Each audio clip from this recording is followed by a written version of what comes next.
Hey, Victoria. Suck you dork. What happened to Suck you nerd? Hi, Jinx. Hello, hello. It's good to see you. Welcome, welcome.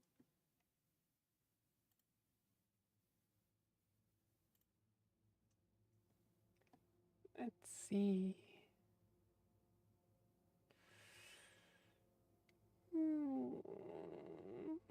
I think that's all I have to do with Discord. How are your evenings going so far? Oh, let me run ads real quick just to get pre-rolls out of the way. There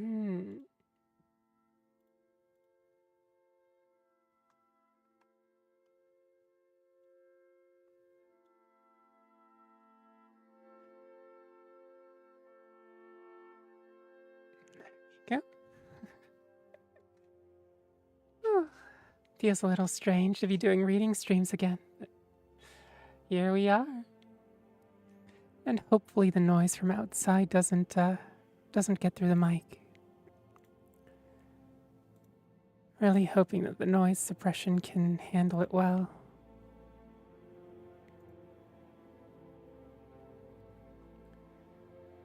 Oh. Let's see. Put that over there.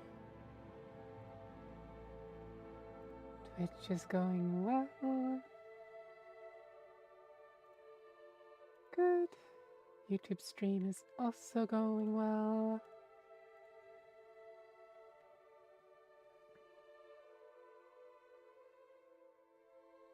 All right. Looks like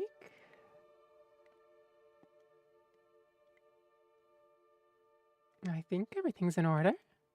Well, except for social media posts, I suppose.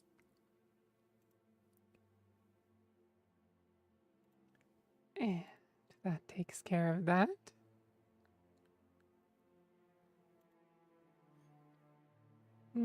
Fireworks around me seem to have stopped, or they're just taking a break.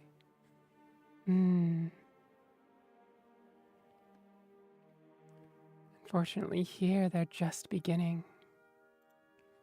It's, earlier I had the windows open for my usual, fresh air, ventilation, that sort of thing.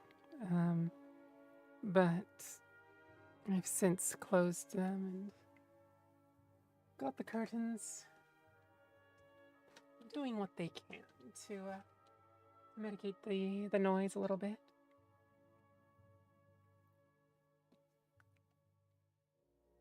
Does the sound tend to get to you, Jinx?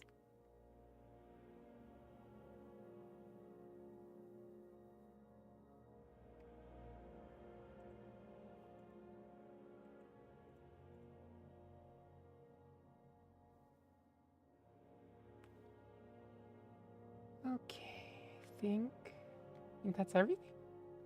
Overdex! Hello, hello. It's been quite a while. It's good to see you again. How have you been?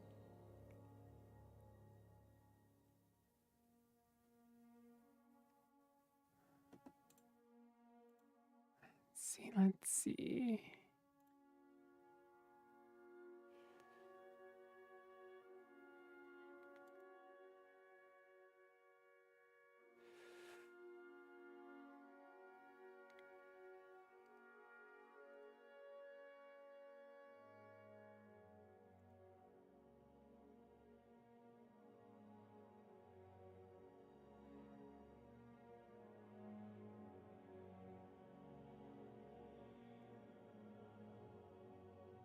Busy?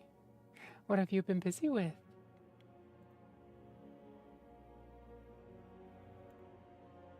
Let's see. There we go. Oh. I've forgotten a few of my UI elements that I usually have around for reading. It's been so long.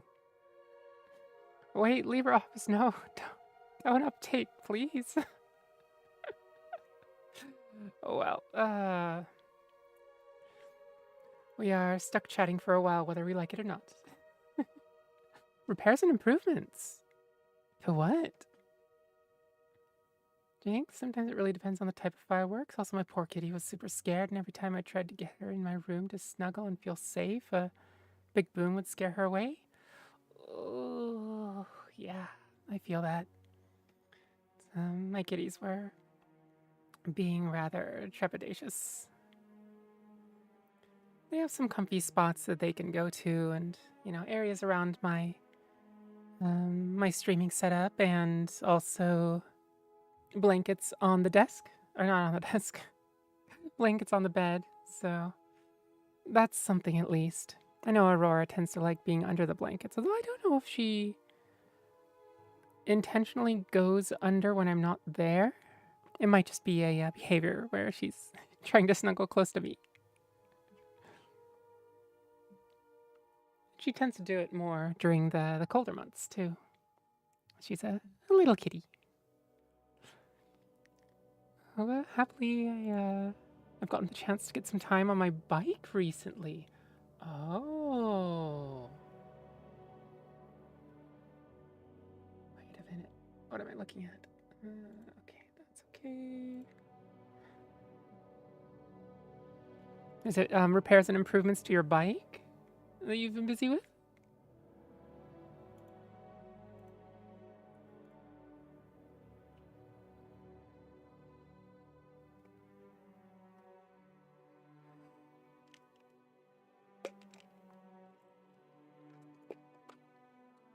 Yay for lactase spills. I have some hot cocoa that I'm slowly sipping.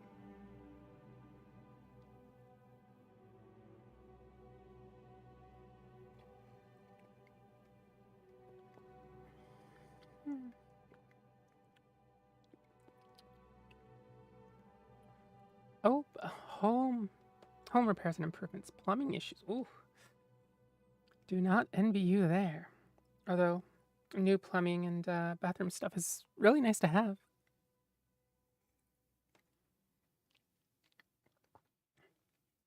I don't imagine doing it yourself is particularly fun, but maybe satisfying to see the results.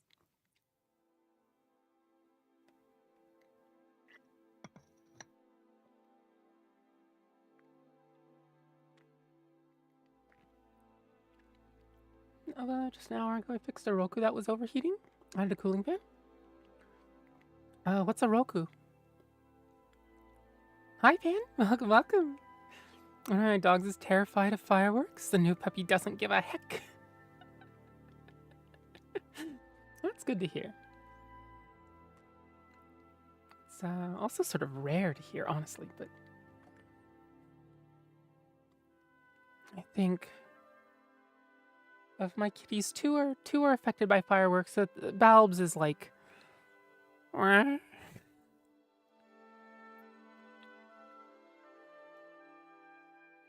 media player, Roku media player? Huh. I don't know that I've ever heard of it. Sorry, I'm glad there's a dork streaming. I'm glad to be streaming too.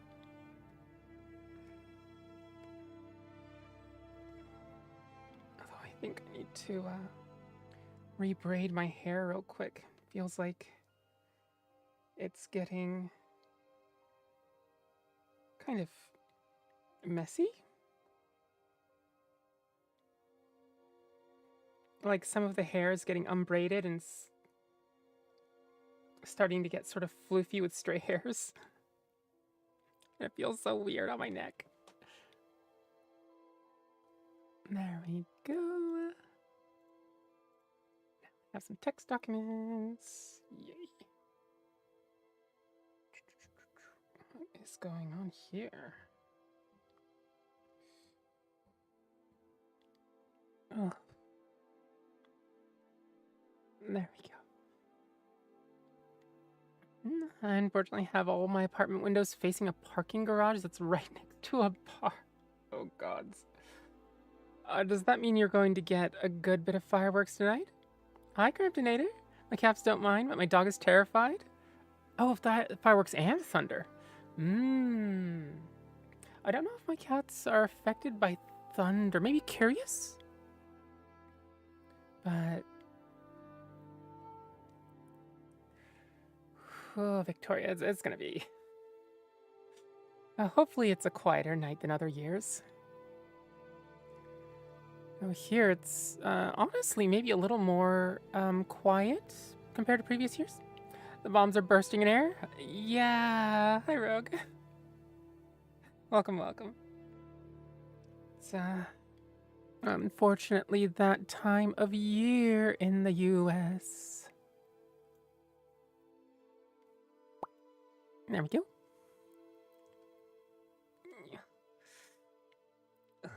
Okay. Almost got my hair untangled. Oh. Right at the base of the base of the braid. It tends to go kind of tangly. Just surprising. You'd think the tangles would happen a little further out where the hair has more room to maneuver, but seems that most of my worst tangles are right at the nape of the neck.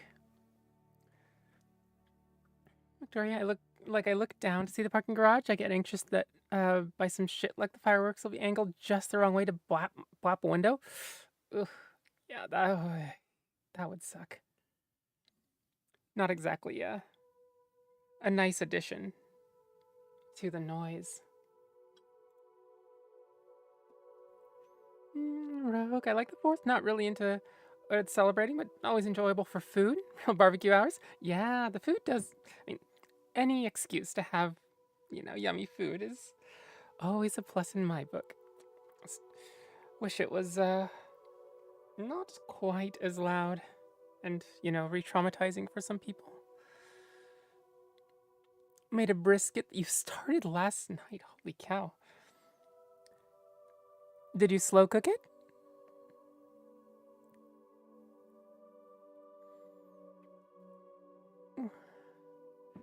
Oh, Victoria, last year there were some idiots launching fireworks from the roof of the parking garage. So far, it seems there's none of that this year. Good to hear. Yeah, it's... ugh. I mean, I suppose it is a nice, clear area. It's elevated, so it's, you end up not getting things in the way sideways, but... oh... 19-hour cook. Oh, hoy. That's a lot.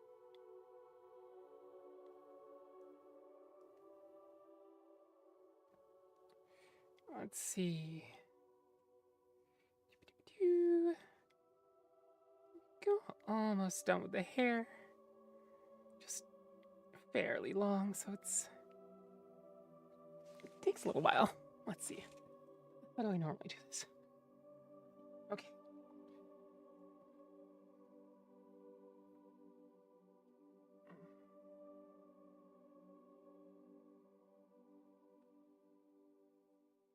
Oh.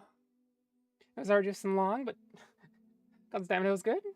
It's good to hear. Yeah, it's slow cooked meat is just so good. Oh, had a nice cookout with the family. Made hamburgers, added plenty of garlic powder, onion powder, and oregano. Ooh.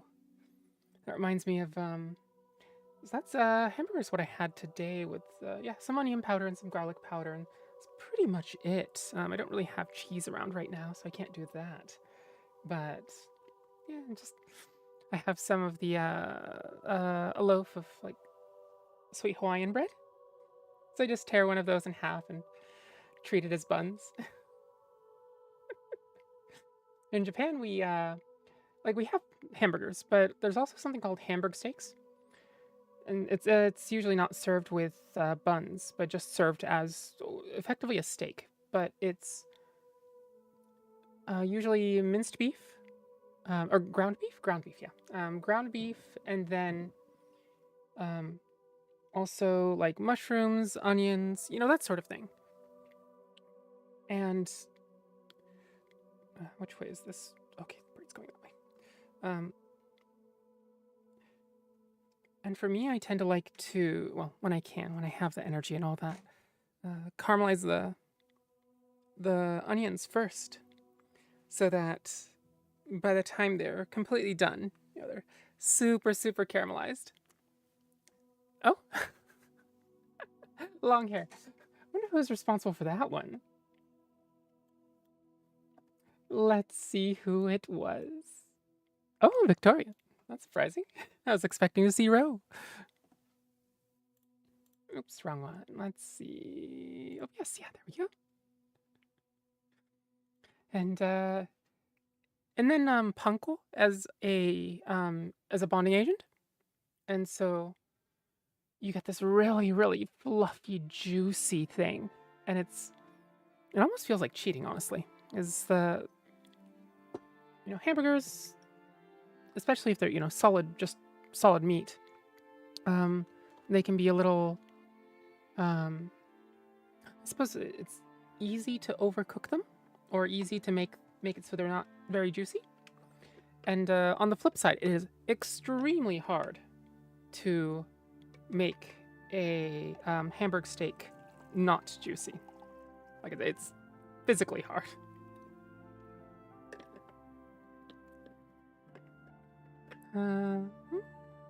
Rogue, scratch that, I'm Iron Chef Eternity, man. Hey, you won't see me freeing hair. I love short-haired ladies. Well, the freeing the hair doesn't make it short. It just makes it bound. It's hard to do big old buns with short hair. I've always wondered what the difference was between Hamburg steak and a Salisbury steak. What is a Salisbury steak? Let's see. Salisbury steak. A streak. A Salisbury streak. That sounds not safe for work.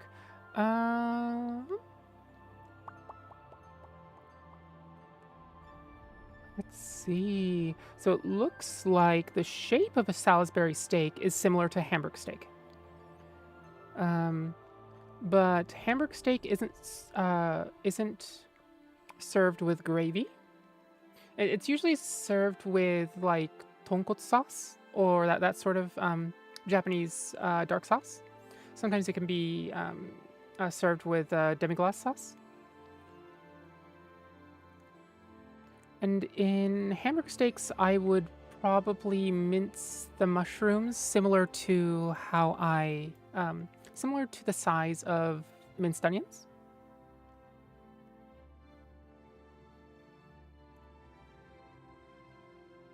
Oh, those Salisbury steaks look wonderful. Honestly, in terms of like the amount of time and effort that it would take, it almost feels like I would prefer doing the Salisbury steak over the Hamburg steaks. Hamburg steaks take a little more work, I think, for the meat. Maybe I don't know how the gravy's made, if there's super extra steps to that.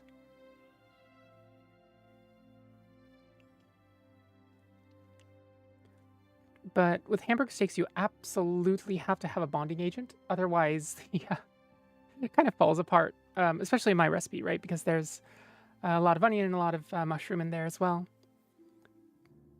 Honestly, I'd be half tempted to just make the Salisbury steak gravy sauce, as well as like using it on Hamburg steaks.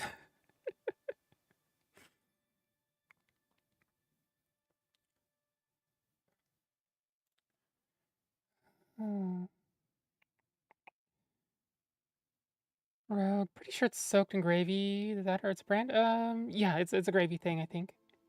But X, I was just thinking about that too. Oh, the Salisbury steak versus Hamburg steaks. Yeah, and also like Hamburg steaks are a Japanese thing, as far as I know. Like if you tell somebody over in the U.S. Hamburg steak, unless they're fairly familiar with Japanese cuisine, they probably won't quite know what you're talking about. Rogue should have gone back to culinary arts, finish my degree. That's always a choice. You could.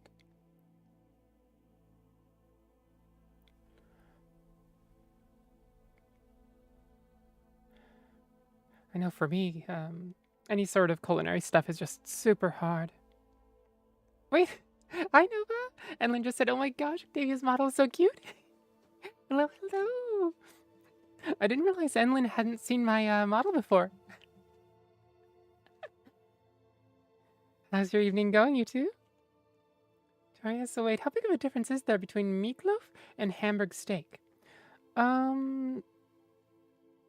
I suppose if you do the mix between the sort of Hamburg steak mix of the onions and the mushrooms in the ground meat, not too much aside from meatloaf being cooked as a loaf versus Hamburg steaks being cooked as singular patties. And usually not oven cooked. The Hamburg steaks are usually pan cooked or pan fried. Fried? I guess they're fried. She has. She's just impressed every time. Oh, thank you, thank you. When people haven't had the experience of omurice before, yeah, everybody deserves omurice and cream stew and Japanese curry. It's actually been literal decades since I had a Salisbury steak. Oh God, Zodex. Something to write down?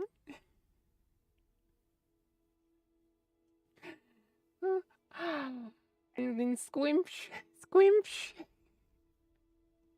Oh, Nova, I've caught myself using squimsh now fairly frequently. I think it's infiltrated its way into my vocabulary. So I'm going to have to lay the blame for that one squarely on your head / lap / hands. Not that it's a bad thing. I adore the word. It really gets the... It's like an extra squishy squish. Meatloaf's abomination too good, and the Hamburg steak is an actual dish. Ooh. That is, those are fighting words for somebody. Won't see me defending Meatloaf, but, you know.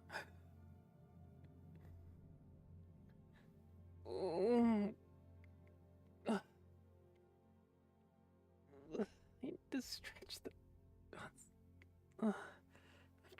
traveled a lot, so I've tried a lot of dishes, omurice being one of them. Yeah, omurice is... It's good. It's so good. We used to do,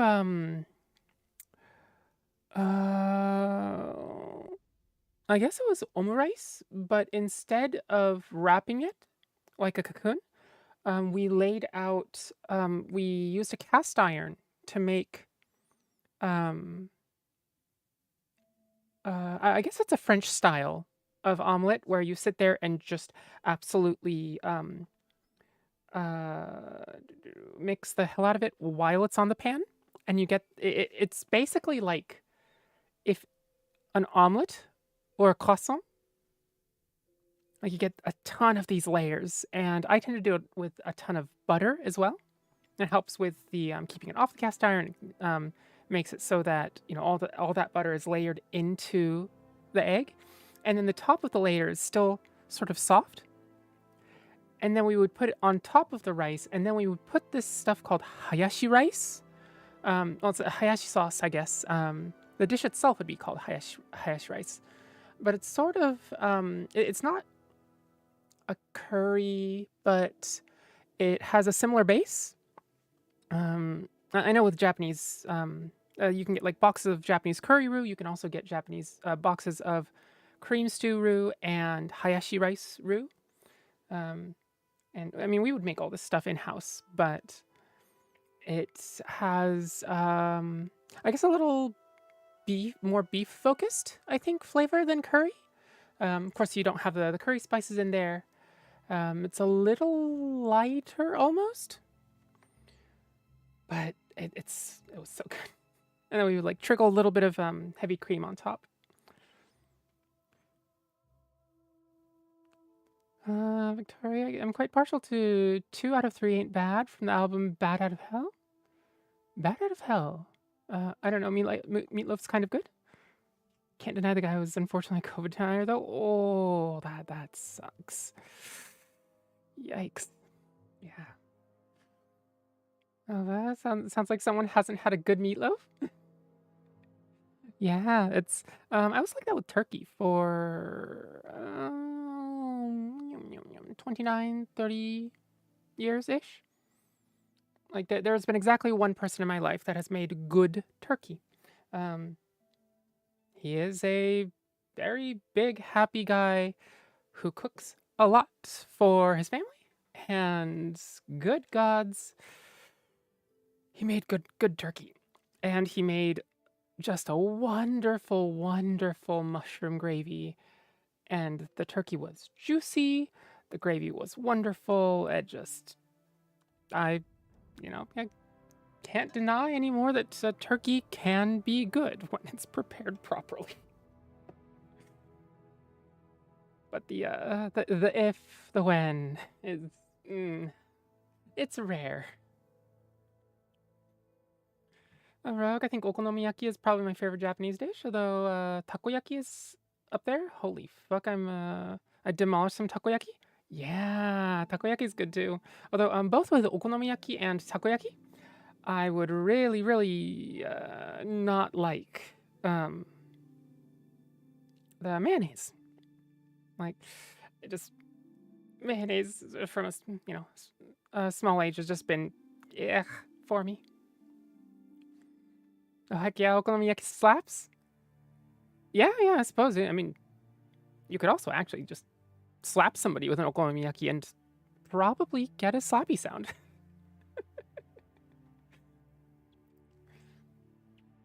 Oh yeah, Rogue. The if you reply to a restream bot, it doesn't actually like at the correct person. So you'd probably be better served adding Overdex.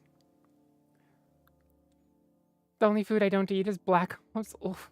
Yeah, black olives are for me. One of those like there are certain ingredients that don't lose their flavor when cooked over time. Things like paprikas, right? Red, green, yellow, orange paprikas, just any color of them. You chop it up, you put it in, say, a stir fry, and it just doesn't lose its flavor. If you put it in something like curry, it really will not lose its flavor. It tends to hold its shape fairly well, which is useful in some things. But olives are really similar in that you can't obliterate it into a sauce by cooking it like you can an onion, like you can potatoes, like you can carrots, even, right? And so it's one of those things where, like, paprikas, I will tolerate, especially as I've gotten older. I've started to like it a little bit. Um, but the olives, I don't like the flavor, and I've just found no way to actually like incorporate it into the dish or melt it into the dish or make it take on the flavors of the dish more so than its original flavor. So it's yeah. Green olives I can tolerate. Oh, I'm not so fond of olives just in general. Sorry, now that we're talking food, I'm reminded that Aretha Franklin made a Christmas ham glaze using ginger ale. What? Rogue, who is Capsy? And why are they coming? Who?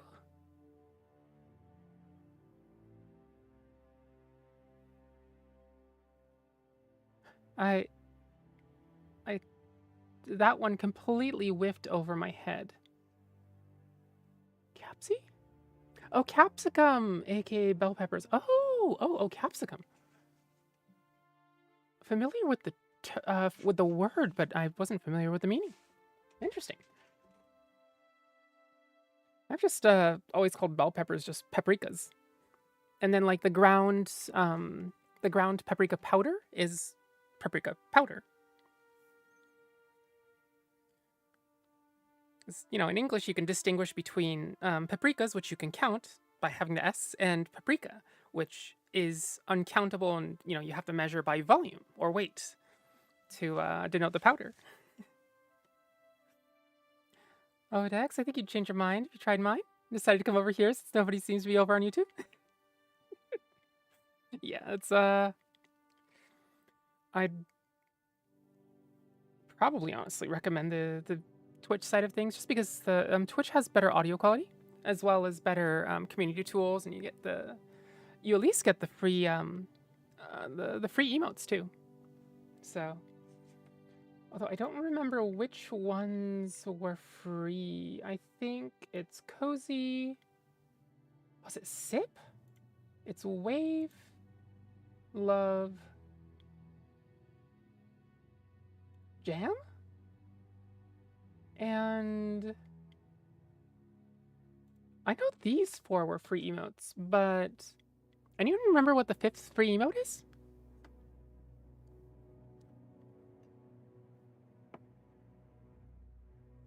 Ovidex, I'm quite familiar with capsicum since I grow Carolina Reapers. Ah, Carolina Reapers are fairly spicy, right? Like not quite ghost pepper level, but still pretty spicy. Have to be the meatloaf would have to be mind blowing. Not that I doubt your cooking ability, but I've had food made by some of the best chefs in the world. Mmm. Finding cooking the worst thing you can do is overdo it. They're hotter than ghost peppers. Ooh. Second hottest in the world? Mmm. I think at some point we had super spicy peppers growing in the garden, and they were processed into, like, they were chopped up, dehydrated, I think, and put into a mix of various things. And basically, you could, like, just sprinkle this into a dish, and you would get this really sharp, stabby heat. Which, for those people that like it, it's probably really good.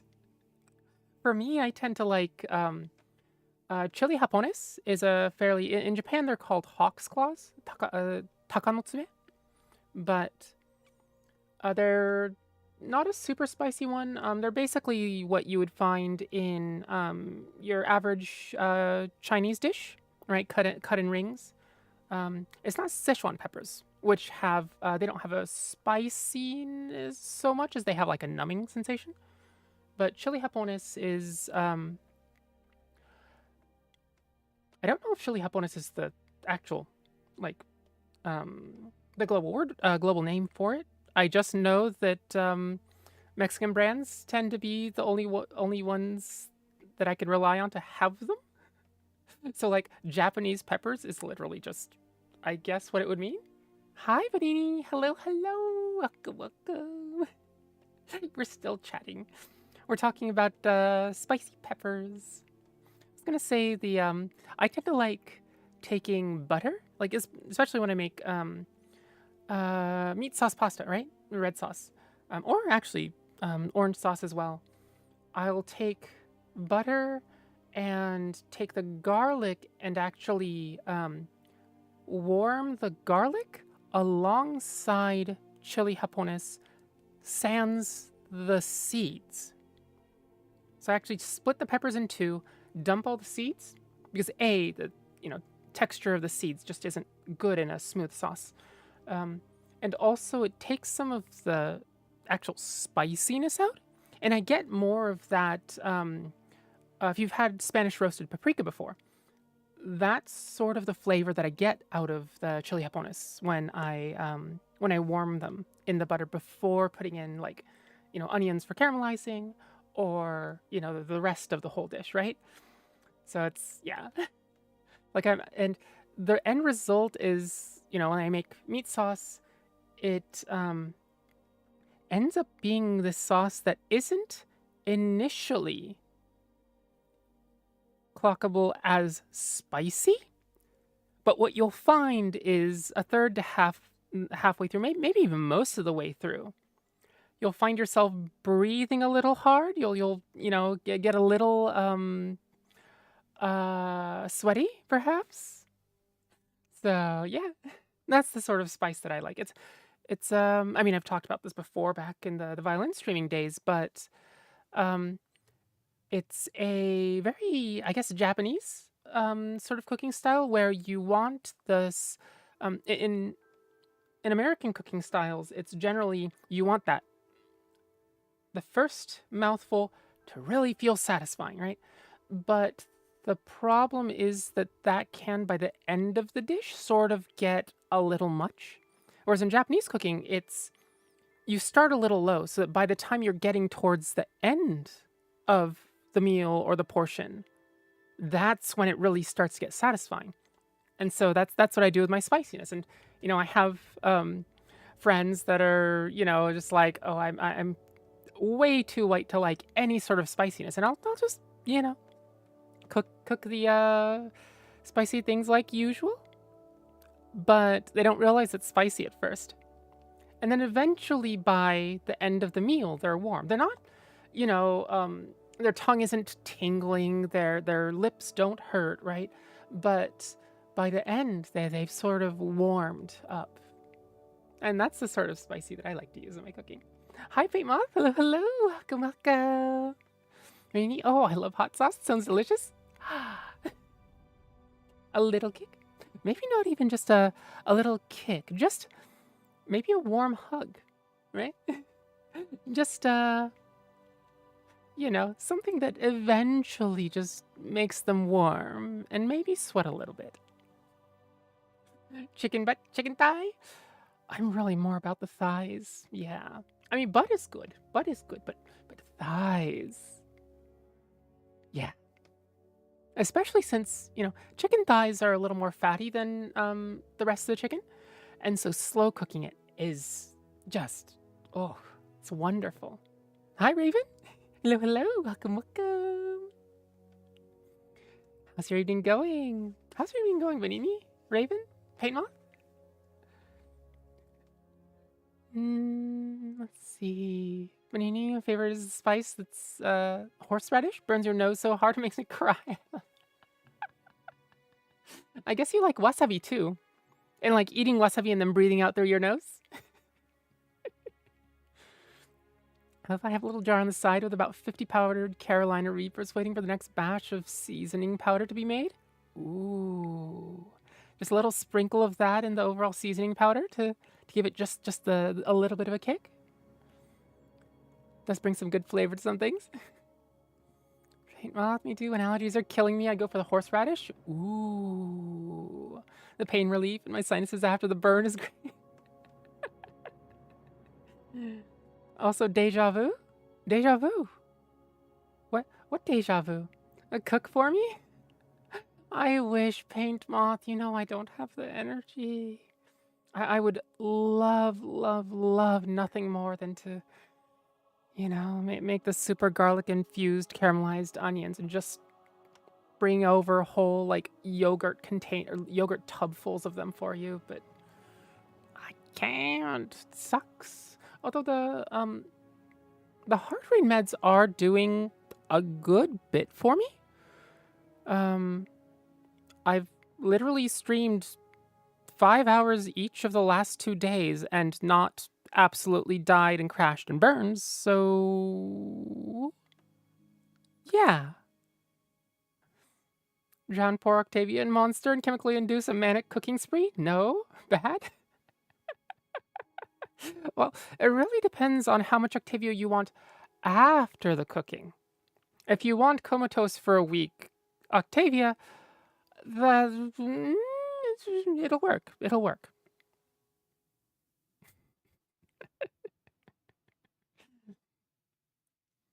Also, I may require some like massages to actually get the tension out of everything, but especially my shoulders and neck. I'd probably get a headache at that point.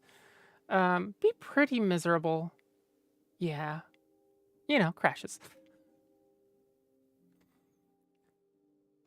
Jinx. Panini, a little added complexity to the dish rounds it out more. Pan. I always love spice that'll clean out my sinuses. A lot of people seem to like that. And granted, totally understandable considering how hard it is to clean out your sinuses otherwise. Like spiciness is super, super good for that. Jinx, horseradish is great. Got some great horseradish mustard that's perfect for sandwiches. You know, I wish I liked horseradish. I wish I liked mustard. I don't like either.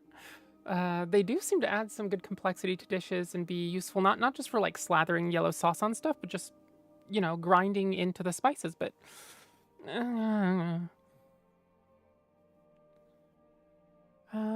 over Dex, I only have to grow the Carolina Reapers every other year or so since they last so long.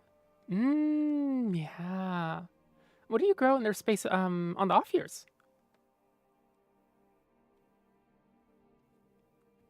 Hey Pan, hey Dark Raven. Oh,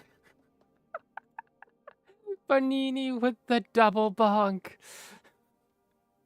Here comes Bonini dual wielding hammers. Rogue, I'll cook for you, Tabby. Oh, I wish. It's like the thing is I adore cooking when you know, especially since like I'm not exactly drowning in funds, right?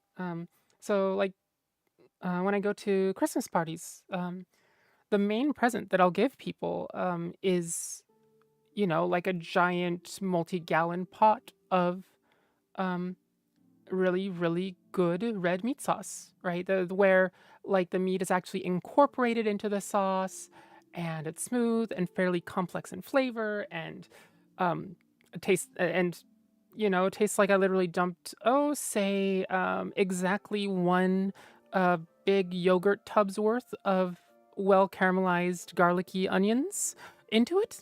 You know, just throwing that out there as a rough estimate, you know. um, but now it's like, what about baking? Really, it's all of it takes too much energy. Like most days, it's like if I have the energy to warm up soup with some extra, you know, ground spices or some extra butter or, you know, various things like that. Maybe with some chopped ham, maybe with, I don't know, some Ritz crackers crumbled,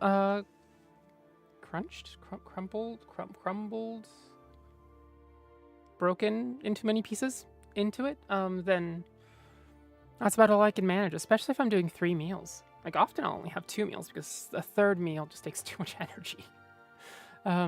But yeah, I'd have somebody to have here cooking, like, you know, a few meals here and there for me would be a bloody lifesaver. I like oysters a lot with some horseradish and hot sauce. Honestly, oysters would be so good. Oysters sound so good. Also with baking, I never really took to it. Although I am tempted. So I was listening to watching Girl DM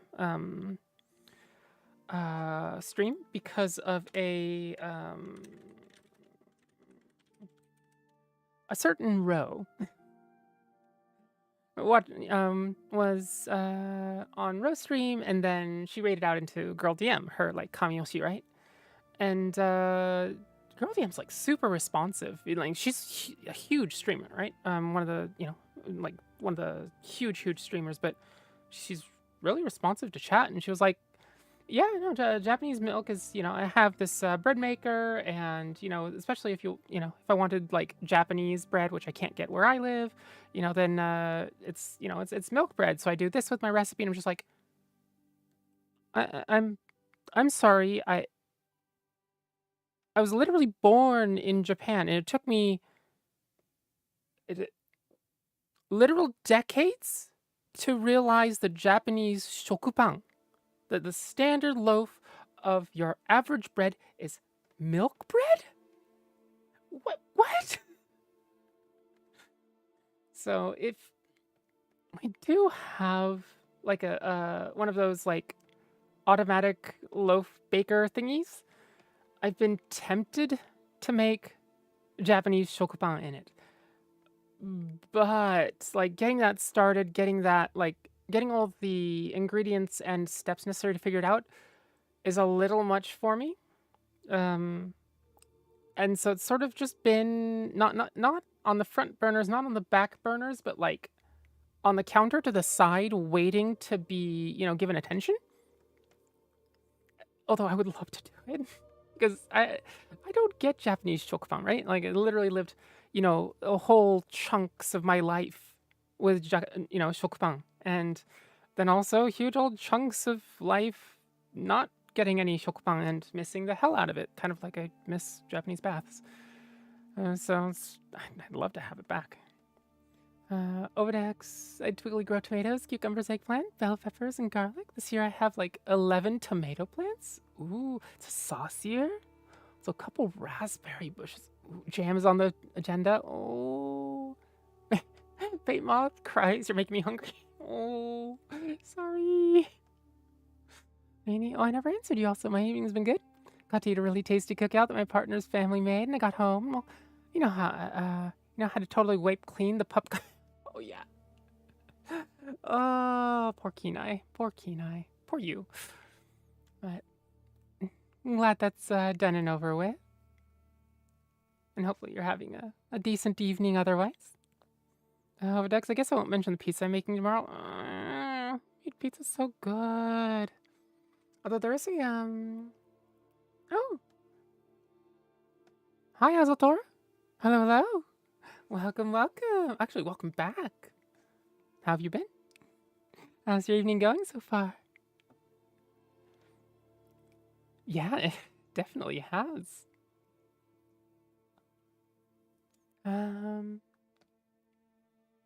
Rogue, charred tripe on top. I want melon bread so bad I haven't had it in ages.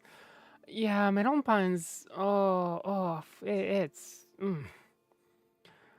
It's hard to get unless you live in like major centers on the West Coast. And then you might have like 1 or 2 Japanese bakeries to choose from. Maybe. Our main Japanese store in Portland is not anywhere near me. No talent? Hey friend, how's the violin? The violin I think is fairly okay. I'm the one that's not very very healthy, and I've been unable to actually play violin for 4 or 5 months now, since like basically mid-February. I figured out the violin streams were basically harming my max stamina every single time because of long COVID. Azatora, thankfully they have ended. Wait, they have ended? You have news? Moving to Aurora to be with my partner? Where's Aurora? But also, congratulations. Hope you two have wonderful time of it. And also may the worst things be plenty manageable. South of Oregon City? Oh. That does explain why I don't know it. So yeah, it's my knowledge of that area pretty much ends at Oregon City. Although I also get... Oh, what is it? Tigard and Troutdale, I think, mixed up. People say Troutdale, and I always think Tigard. Which I'm not sure why, because they're not both fish. They're not both big cats. For some reason, I tried to remember Troutdale, and my brain was like, Salmonsville? Salmonsville. No? No, okay. Don't fucking worry, Texas has the most Asian marks. I'm sorry, what? Not to be confused with Aurora, Colorado? Oh, wow. Oh, it's not too surprising to find 2 cities with the same name, but still confusing. If they could just stop that, that would be wonderful, you know. None of this London, Ontario site. Rogue, surprised but it isn't Cali? Yeah, that's true. But how does Texas have the most Asian marks? Oh, what is going on over there? Odex Haddockland? Is that a real place? It feels like it's a coin flip on whether it's a real place or something you just made up in the last 15 seconds. Wait, what did you say DFW stood for? Is it Don't Fucking Worry? Is it something else? Don't fuck, or is it don't fuck with Texas? But that doesn't make radical sense. Don't fuck with Texas. It has the most Asian markets. Would be, oh, Dallas Fort Worth.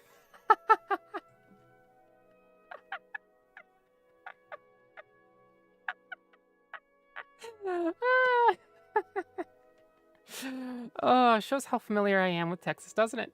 Dallas Fort Worth. Dallas Fort Worth. Dallas Fort Worth, Texas has the most Asian. How did what? What did they like? Did they take all of the vets that were stationed in like Japan and Korea and just ship them all the way back to Dallas Fort Worth, all in like one base or something? And they like demanded that they set up a bunch of Asian markets or they'd revolt. Texas kind of has everything. I mean, it is a big place. Although in London, Ontario, as I've heard it referred to before, fake. I mean, there's a lot of fake places, right? Like there's, you know, there's a Paris in some state or other, isn't there? And there's like, oh, what's the? There's like a Cairo in the U.S. too. Like there's so many cities that are just, you know, just like I'm sorry. Where is the city actually located? Azator, I don't know. We have a ton of Asian markets and a pickle fish. Wait. What? A ton of Asian markets and a pickle fetish. A pickle fetish?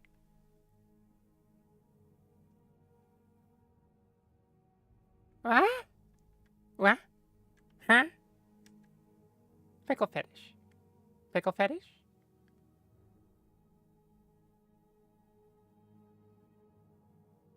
Yeah.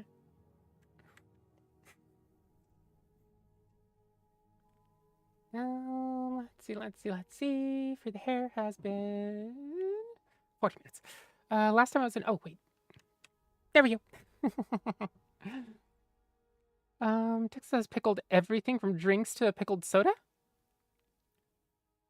Okay, but trans femmes just drink the pickle juice out of the giant pickle jar. You can carbonate it if you want. Just... Meanwhile, Japan has a ton of pickled foods. Good gods, Japan has pickled foods. Pan, I don't. You can't post links in chat. Do you want to toss it into Discord? Also, if anybody's not on the Discord, here you go. Here's an invitation link. We talk about all sorts of stuff. You know, share memes. Talk about esoteric game lore. Say hi. Paintball. Tigard organ is named for a last name. It comes from Old English surname Tigard, meaning keeper of the law. Not tigers. Interesting. Tygard. I really wish they kept the original spelling. Like a lot of that stuff can, if it has the proper spelling, it feels like it's a lot easier to track down the etymology. Altor, yes. You can also call Dallas Fort Worth as the Metroplex where JFK got murdered. That's something to be known for, I suppose. Rogue, I have a sister who was a model in Texas. Pissed she got the looks genetics. I have to be funny to attract people, and I'm not fucking funny. I'm some bullshit. I was scammed and robbed, scrubbed. Rip. just, you know, just. This for you, Rogue. This for you. Although when I drove out to Arizona, I passed so many Bethlehems. You're telling me that in one drive, in which I assume you didn't just cover 100% of the U.S. landmass, passed multiple Bethlehems? Wait, why? Wait. But they do know the U.S. is a different continent from, like, Eurasia, right?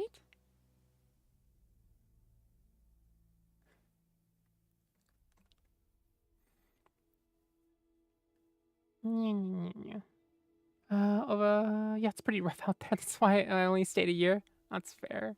That's fair. I have a friend that moved to Portland to be a roommate of my an earlier friend that I had, and still have as a note. Yeah, friendship isn't broken or anything. But now two of my friends live together. But he had like his trip to Portland over the years was like multiple states, a lot of which were just absolute toasty hells. And it's worse because he's allergic to the sun.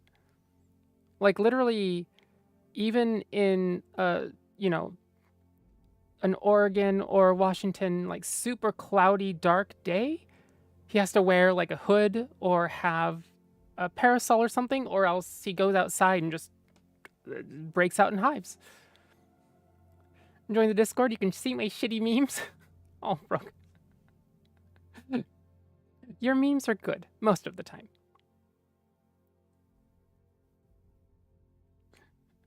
Oh, Rogue dead inside. Well, Tigard is the spelling of the dude Tigard is named for. Though. The most names in Oregon are named after the white dudes who took the land. That's fair. Tigard just evolved to Tigard when people came to the USA. Yeah, that's part of what I'm complaining about. Is the it's just like, oh, keep the old spellings, please. From New Jersey to Arizona, at least 4. Wow, holy. I mean, to be fair, that's a lot of the landmass to be driving through, but also 4 is a bit much. Paint moth, throw a dart at a PDX map, get a Native American name or a white dude's name. Yeah, that's fair. That's fair. And probably not quite as bad in Washington, but still similar. It's like, I don't know, Washington has a ton of Native American names. Which is good as a note. Like, I'd prefer that, you know, the place be named by the people that were originally there. That makes sense. Thanks. Alright, I think it's time for me to hop into bed. Okay. I'll probably start actually reading sometime soon here. Raven, never tried pickle juice before? If you have a jar of pickles, just eat all the pickles and then just drink the juice. That's pickle juice. As a note, I do not do this. I do not like pickles. So, yeah. But trans femmes are known because we take spironolactone, a lot of us. It takes a lot of the salt out of us, and so we tend to like salty things. And so pickles just happen to be a fairly common food that has a fairly high amount of salt and other electrolytes. Good in hot regions. I mean, not like Nova was in here earlier. Nova Liminal? Is that how she's spelled? Yeah, there we go. That Nova. She was in here earlier. And like, I think in her Discord, somebody posted a meme about an order, like a hamburger order that was like, no bun, no burger, no anything, extra pickles. It's just like a paper container of just pickle slices. And evidently Nova is sort of known for that. Like actually real has ordered that before. So also go follow her if you like soft, gentle, wonderful voices. Seriously. Aslator, I went to WeebCon Easter weekend. I met Kaiji Tang, Alejandro Saab, aka Sayu. Oh, Sayu, that's a name I do recognize. Riche, Sanayatko, and oh, Joel, Porcelain Maid. Yeah. That must have been a fun trip. Rogue, I have pickle juice popsicles I have after I get home from... You know what? That's a really good idea. If you like pickle juice, then yeah, pickle juice popsicles must be wonderful for after you've been sweating your tits off. Rogue, I'm here because I'm enthralled by your enchanting voice. Oh, thank you. Honestly, though, if you like my voice, Nova is another really good one. She mostly does game dev, and then now and again plays games, I think. But she's definitely one of my voice goals. Like it wasn't like she like started like maybe you want to start voice training. I had already been training well before that, but like as is a really good example of how a voice can be. And in her words, it's a voice that she got to that is both easy on the ears, but also easy on her own body as well. So a really good example of both voice and voice training. Pan Cooking had a Your Way editor at one point. Someone made their burger just a mustard stick. Oh, it's the nun pizza left beef all over again. Rogue, Kansas has like a gajillion Native American names, which, to be fair, the entire state is a Native American name. Really? Kansas is Native American? I didn't know that.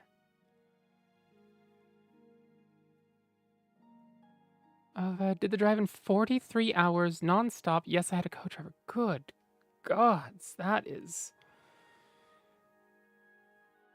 What the hells?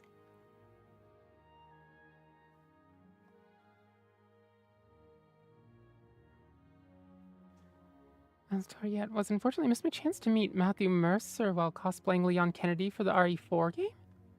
Wait, was Matthew Mercer involved in RE4? Don't tell me he was the voice of Leon.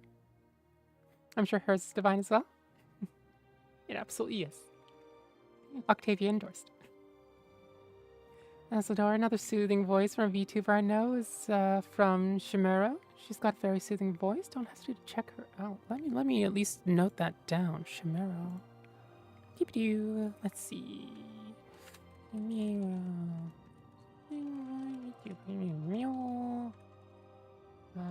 Asadora. There we go. Howdy! Hello, hello! Welcome. How's your morning going so far? Hopefully it is a little less of a hellish oven in there. How very eepy. That's fair, that's fair. It really is like morning for you, isn't it? It's legitimately cold. What? What happened? I mean, to be fair, we also just got a heat wave and now I'm wearing like one of my long sleeve thermals. But what happened? What? And also congratulations on it being cold. Actually functioning weather for you. Azatora, now it's time for me to celebrate Guy Fawkes Day in November. Oh, Matthew Mercer voiced Leon in Resident Evil 6. I think I need to go check her out. Wait, check him. Sorry, I was looking at Shimero. And my brain went, yes, I should check Shimero out. And while thinking about Matthew Mercer voicing Leon, I'm just like, what? That made no sense. RE6 Leon. Yeah, I need to check that. Also, I need to run ads real quick to turn off the pre-rolls. If you're not subbed, see you in 3. No, there go the kablooies over here. Hopefully the noise, what do you call it? The noise cancellation is handling that decently. Holly, the weather reversed and dropped from 35C to 14C. Honestly, that's about what we had here today, too. I think it was maybe... not quite 14, but I think it was sub 20 as a max. Like last night was probably above 20 when I was going to bed. But in the morning it did start to get genuinely cold. Oh, never mind. Looks like our low is 11. No, it's probably 20, 22-ish max. Tomorrow is what, 13 to 24, 15 to 27, 17 to 30. Help. I need an AC that doesn't make any noise. so that I can close all my windows and just have it, you know, blasting and not causing noise for the stream. Rogue, who's heat and why are they waving at me? I want them to perish. Or at least stop waving at you, right? Like, you know, wafting over the heat. Let's see. Elzadar, no, you're confusing Matthew Mercer for his spouse, Marissa Ray? Who? What? Oh, jeez, I fell asleep listening and I woke up to people shooting off a ton of... Oh. Hopefully more good naps in the future for you. I can teleport you from boomy times to not boomy times. Rogue, it was 34 today, and it's 26 out right now. Freaking kill me. Rip. Azatora, you want me to shoot them? Wait. Holly's okay. I'm sorry. I'm back. Sorry, I exploded a glass accident. Wait, what? Are you okay? Like broken glass is scary. Oh no. Oh.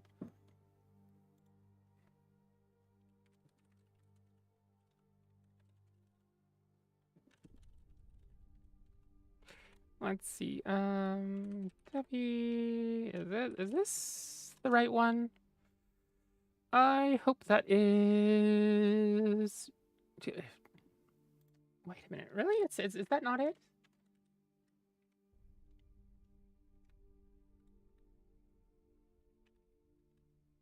I didn't include the capital L and it didn't work. Bloody hells. Eh. Oh, or maybe it's because Restream bot.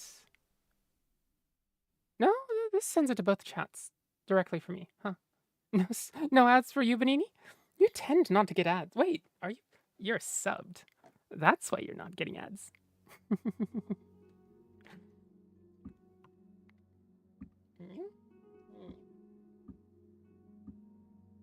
is it clonk? Huh. Anyway. Sub! Yay. Yay for subs. Let's see. Oh, are the ads over? Hi, Holly. Can you hear me now? Spam gifted? Jinx was, yeah, really generous last night with the gift subs, so a few people got them. Actually, yeah. Let's see. Okay, so, shall we start the reading? I adore just chatting with all of you, and I could literally just do this forever, but, yeah. This is ostensibly a reading stream, so, like, I do need to eventually make good on my promise of reading. Eventually. Allegedly? Oh, who's alleging what now, Ovidex? We need Shiogorath lore.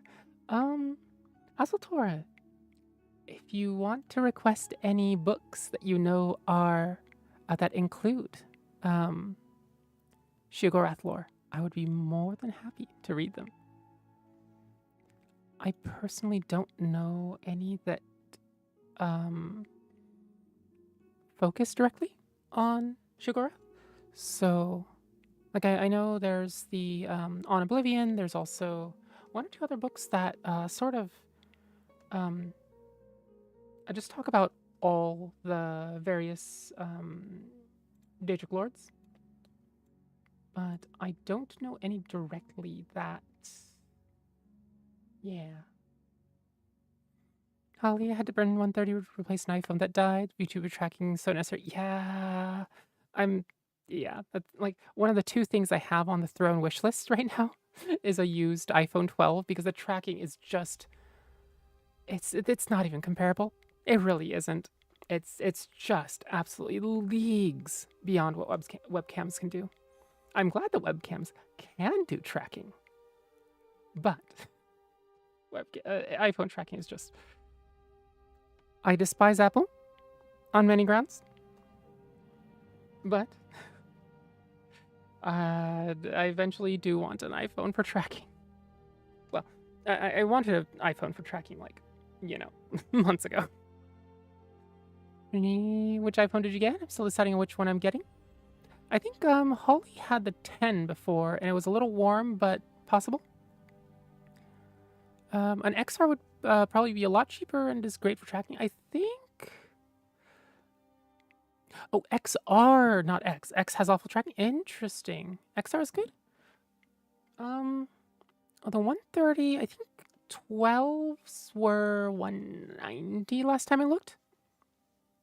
And I figure getting the 12 is worth sort of future-proofing.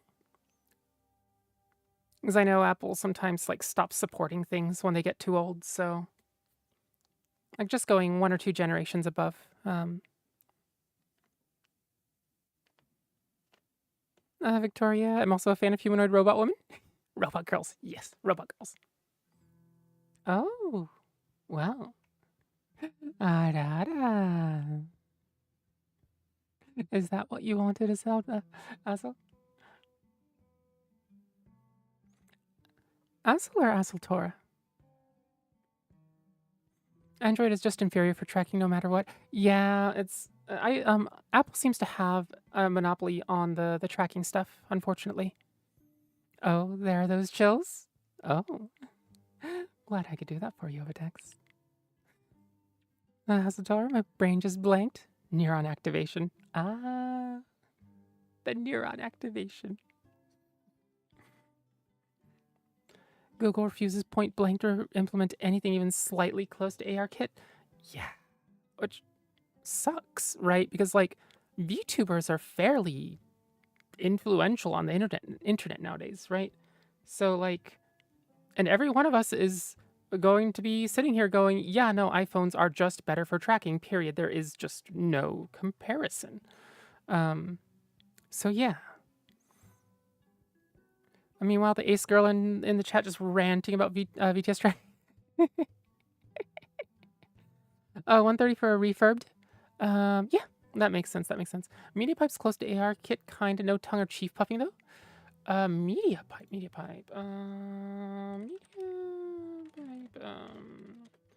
Face tracking.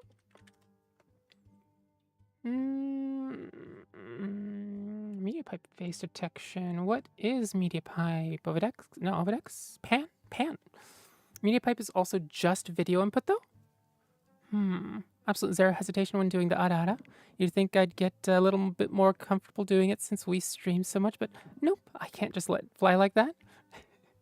So yesterday, Bonini was in the cockpit with me while I was piloting the Mac, and we get the ada redeems, and of course I'm just, you know, that's what I do.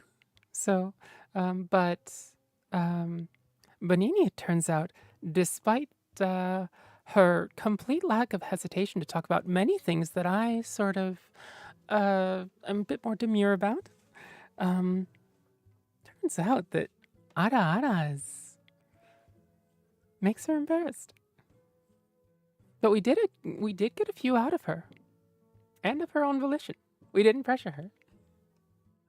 It was nice to hear, too.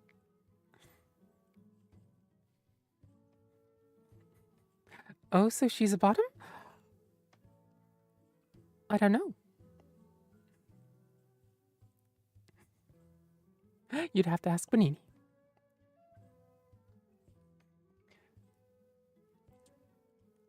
Media pipe is just for video input, though. Oh, yeah. iPhone is true depth, infrared. Yeah. Yep. There's a reason iPhone tracking is better, and it doesn't just have to do with the software, unfortunately. I can only do it a couple times. I did it at least twice yesterday, so, I mean, I'm proud of you. Getting over that embarrassment hurdle.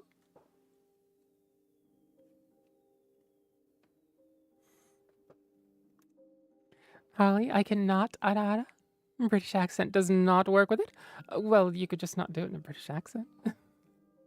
No one wants to hear me go ara. Ara ara. Ara ara, mate. Oi, you want that ara ara? And no, I'm a switch. Don't call me a bottom or I'll come for you. And probably stomp your balls. Yeah. That's her actual boot. Real boot. Will stomp you. If I ever add mate to a sentence, just fucking behead me, thanks. Okay. And I'll jot that down. If Holly ever tries to if she ever adds mate to the end of a sentence, we'll just yeah, we'll get out the guillotine.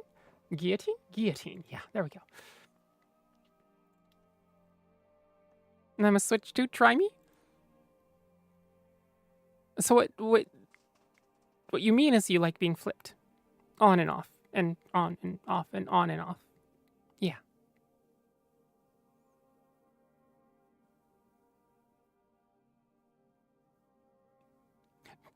Holly, don't call me about it, or I'll come for you. It's not sensitive.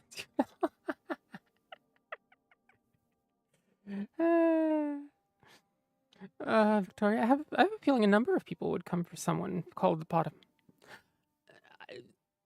Maybe not just being called a bottom, but maybe being called a good girl would do it for quite a number of people, or good boy.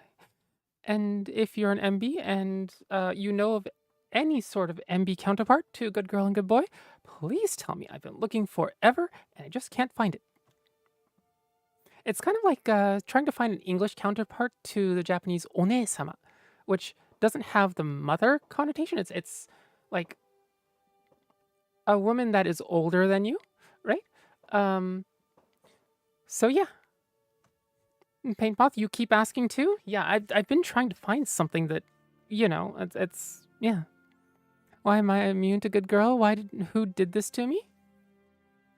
Oh, Holly, that just means that you're such a good girl, that you've had practice. That's a good girl. Someone said they should just call me Good Moth. Oh, that's a good moth. And pats for you too. Holly, hey. Oh.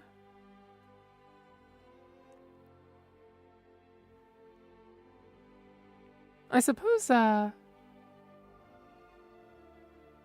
there's a lot of food terms, isn't there? Like, usually sugary terms. Honey, sweetie, like that sort of thing. And usually, like, the only people that feels really natural out of is usually an older lady that's usually, like, a waitress that's just, like, a no bullshit, but also sweet waitress. That's the sort of people that I would like. The only people that I really feel like Honey and Sweetie are natural, sound natural out of. Oh, it's a chip shop Tuesday in it. Let's see. Benini, trust me, I'm fully aware, but there's no winning. Oh, Dex. Okay, can I play Animal Crossing on you? What? That completely went over my head. What?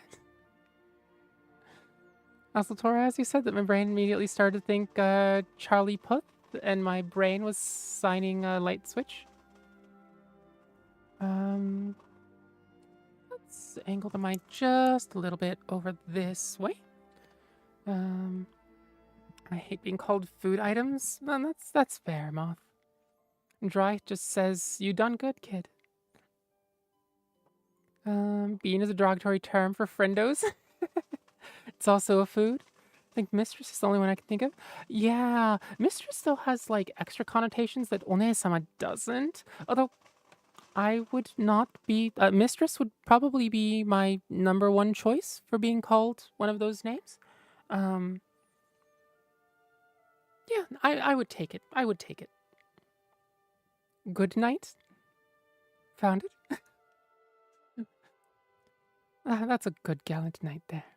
Head pats for you. Clong, clong. Holly, I'm too Gwemeline and Elvin. Being called a bad girl makes me Gwem giggle, and being called a good girl just makes me go, Well, yes. No shit. Thanks for pointing out the obvious. Oh, there's a bad guy. Oh, sorry about that. Who's a bad girl? They said they were a Switch capital S? Ah, hence the Animal Crossing. That makes sense. Rogue, though I do love being called darling. That's fair. Yeah. Darling is yeah. Dear is another one that, like, outside of like a romantic or couple context, dear is, yeah. There you go, dear. Is, I find it really warm and comforting. Oi, good girl. Should I change mistress from lady? Um, honestly, my lady is perfectly fine. It's just, I think for most people, my lady is has been poisoned so much that they feel awkward using it themselves to refer to somebody. Whereas I don't think you have that awkwardness. So, like, you can just use it without it, which is awesome. Guamelin behavior, Elwin Avadi, good combo. That definitely isn't confusing.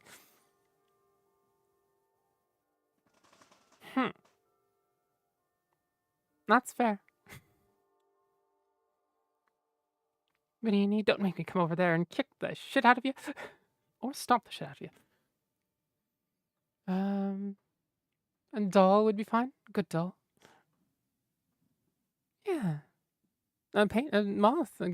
If you like doll, yeah, we could definitely do that.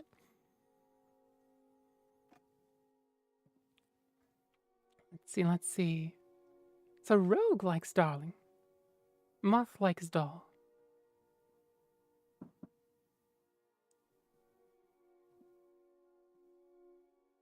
Victoria, okay, Tabby. What?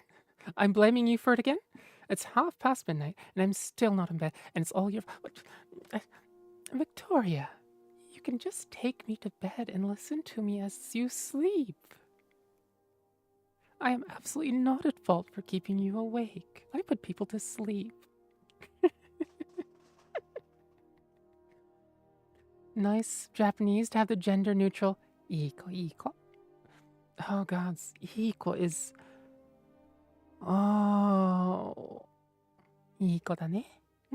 Iko. Little head pats. Iko. Oh, clunk. There go my glasses. I think you just fucking killed Victoria. What did I do? Raven, is that a good thing? Yeah. Like, and especially with me, I don't have an ick response to being called my lady. And so if the speaker also doesn't have that squick or that embarrassment, then it works. Victoria, wait, was I murdered? I don't know. All of my knives are downstairs, and they're meant for food, not people. Absolutely razor sharp, but not for people. Was I murdered? That might explain the executive dysfunction. It's just the executive functions that were murdered. Moth, I give up. Yeah, they can just call me Bad Brat. Does doll work?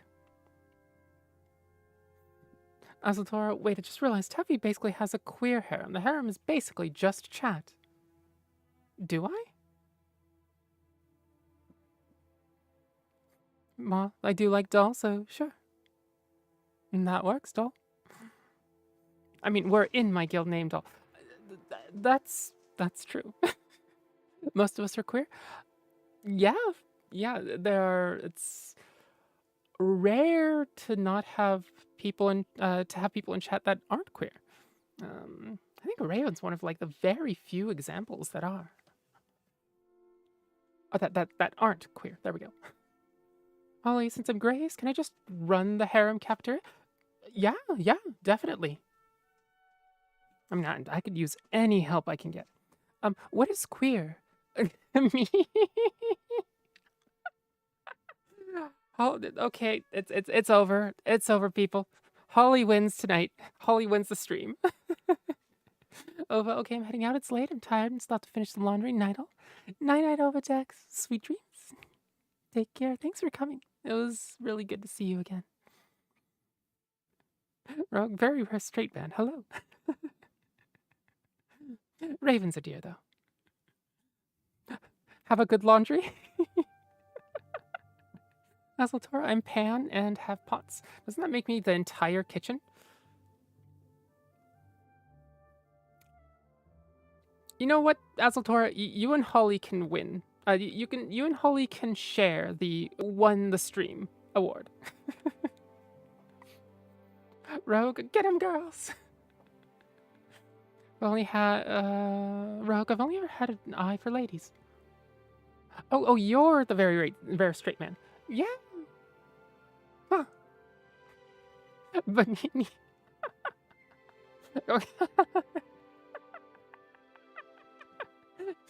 The dual wielded bonks with your tactical third arm wielding the knife. Is that how that works? Or do you go right arm mallet, left arm offhand dagger, tactical third arm hammer? Rogue, Holly at Rogue, the gays are coming. Wait, the gays are coming? I mean, good for them, I suppose. Holly, wait, phrasing. Too late, you can't take it back. Victoria, I'm gonna be very honest. I'm very glad I'm not a writer.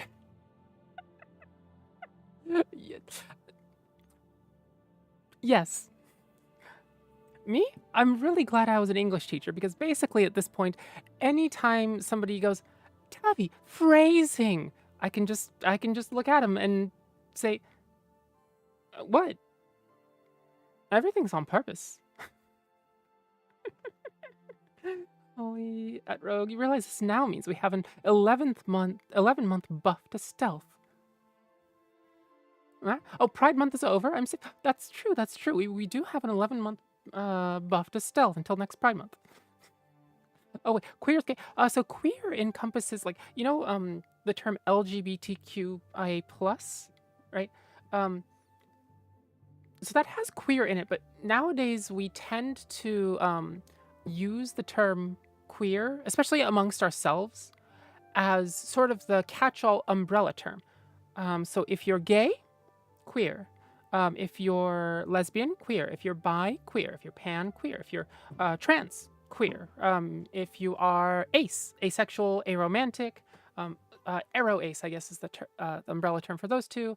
And then the overarching term is still queer, right? Yeah. Basically, rainbow flag, queer. Now, just be careful.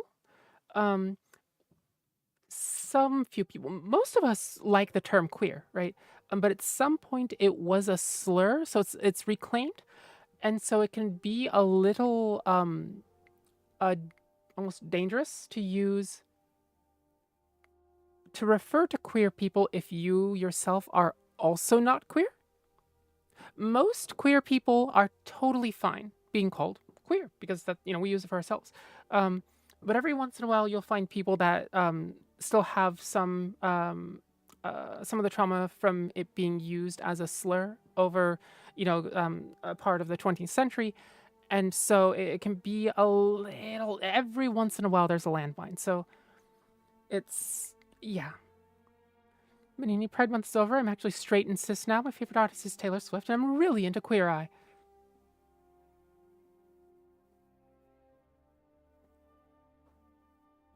Where's Bonini and where have you taken her?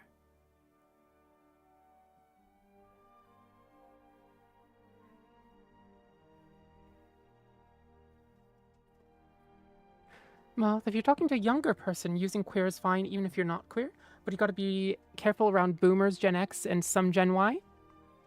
That's probably a good set of ground rules to for the usage of queer.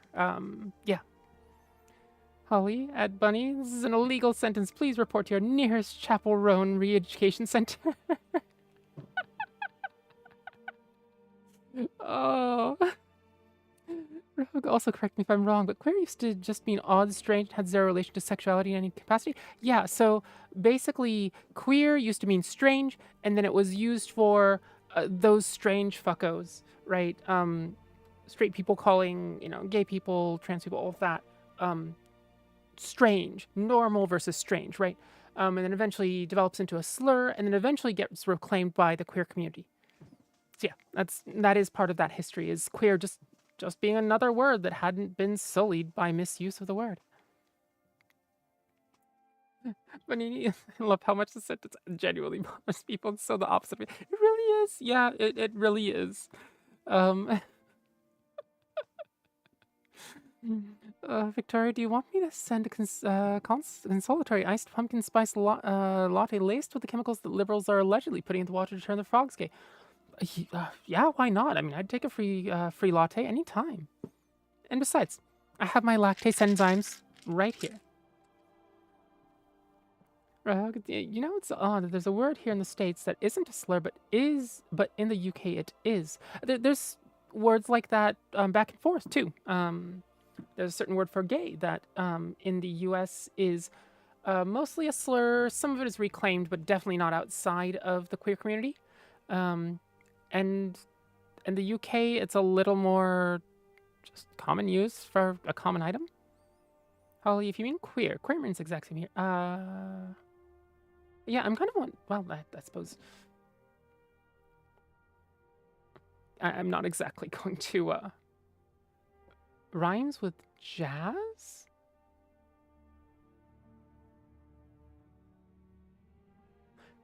Hey, Holly, can you DM the word to me? This has gone completely over my head, probably because I'm not British.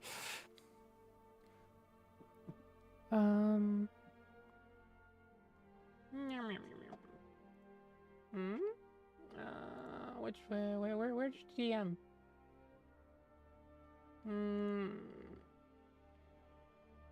Oh, yeah. No, that's definitely, yeah. That's basically a slur everywhere. That makes sense, yeah. Thank you, Holly.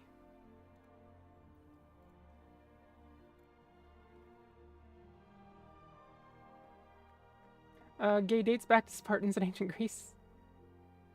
Probably longer than that. Queer folks have been around since the dawn of time. Interesting. I only have like 2 gay friends IRL, so I've never experienced that before. Yeah. Holly, you have to remember ableism isn't exactly fought against. The R slur is still used commonly all over the West. Yeah. It's yeah. Ableism is interesting because like people that take racism seriously often don't take queerphobia seriously. People that take like homophobia seriously often won't take transphobia seriously. And then like like for a lot of people there's these various levels to what they take seriously, and like even below transphobia, I think even fewer people take ableism seriously, even though like everybody's going to be disabled at some point in their lives, temporarily or permanently. It just happens. So yeah, it's except for people that manage to like blink out of existence. Victoria, people might not realize it's a slur, so it might slip under the radar, but it is. Yeah. I'll lead to the point where it's so ingrained that I even accidentally blurted it out on an extremely hard boss raid in game like a year ago. Immediately apologized, sought out to excise it from my vocabulary. It's extremely common in the UK. Yeah. It's I think especially in gaming circles, I still find it more common compared to, and especially like cishet gaming circles. It tends to be the R word tends to be used a lot. Although I know it's able, many people in Texas call our governor, who's in wheelchair, Governor Hot Wheels, because he's a liberal conservative jackass. So, as always, make fun of the shitty thing that the person is doing, not a thing that they can't help. Oh, the R slur, yeah, gotta love that. Yeah, gamers love that. Yeah, but that's some shit. Holly, so... let's wait. Rogue. I see growing up, it was only used to describe people who are emotional. I don't use the term only because I know it's offensive in other places.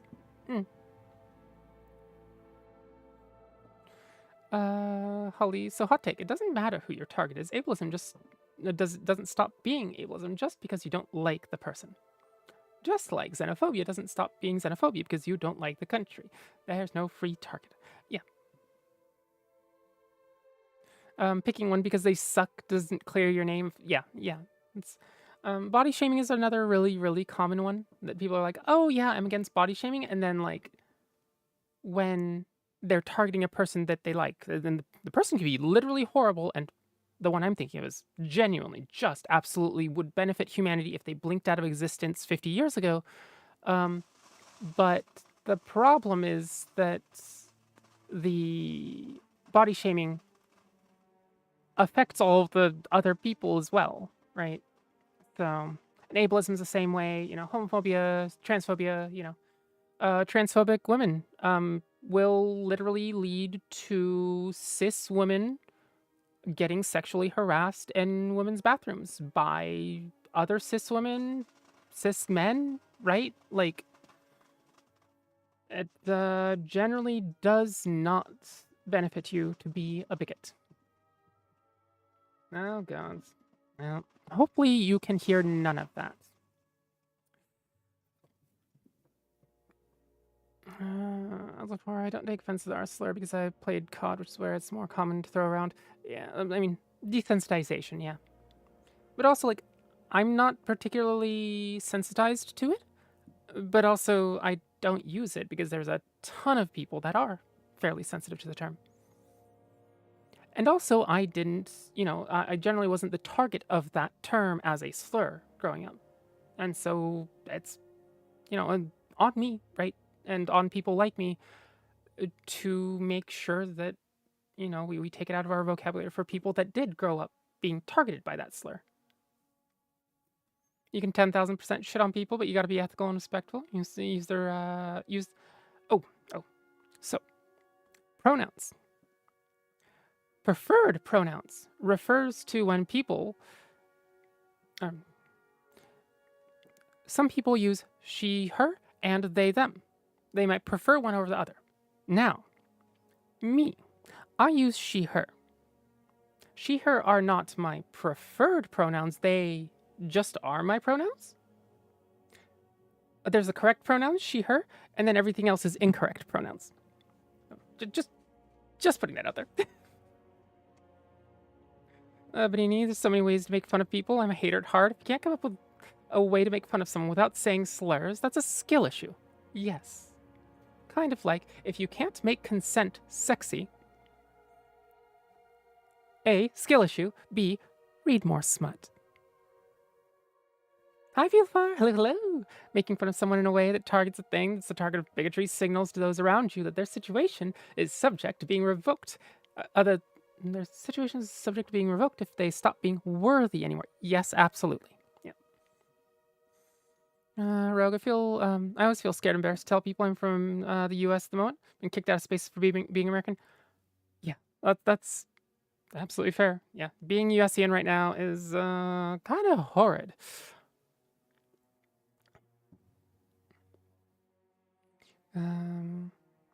But it's also like we're really the only ones that have the power to change things. So yeah. Raven, so overall, maybe better to refer to them the way they introduce themselves and identify themselves. Not better, mandatory. If they tell you their name, you call them by their name.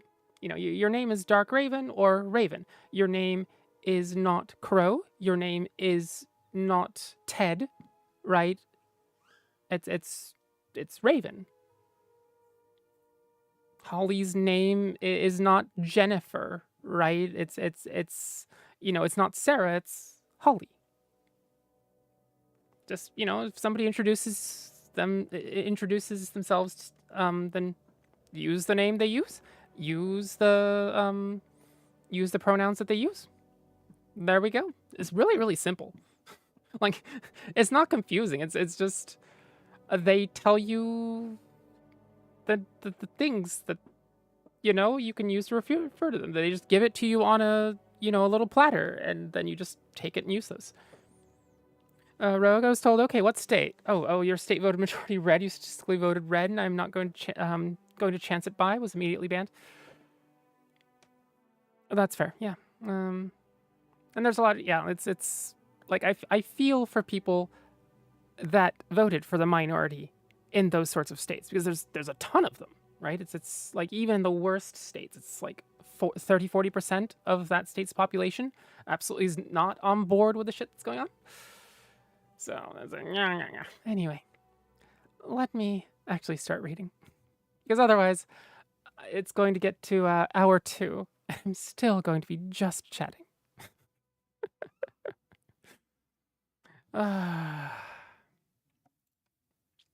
All right, let's see.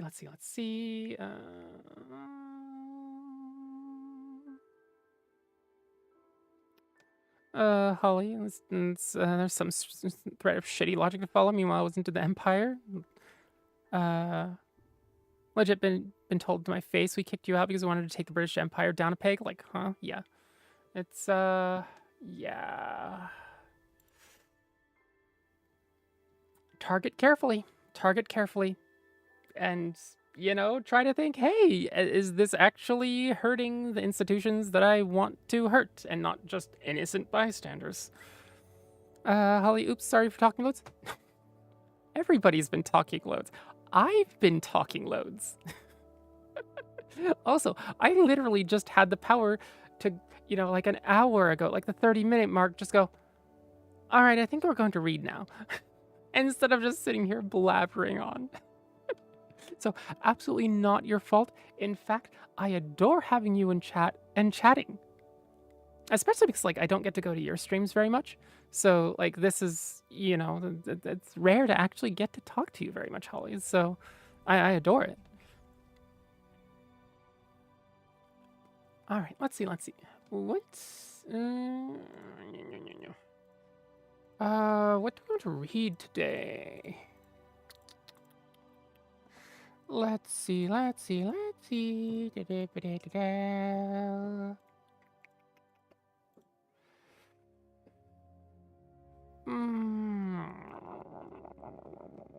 Personal Revolt? Princess of Tamriel. Oh, what did we have? We had Debella.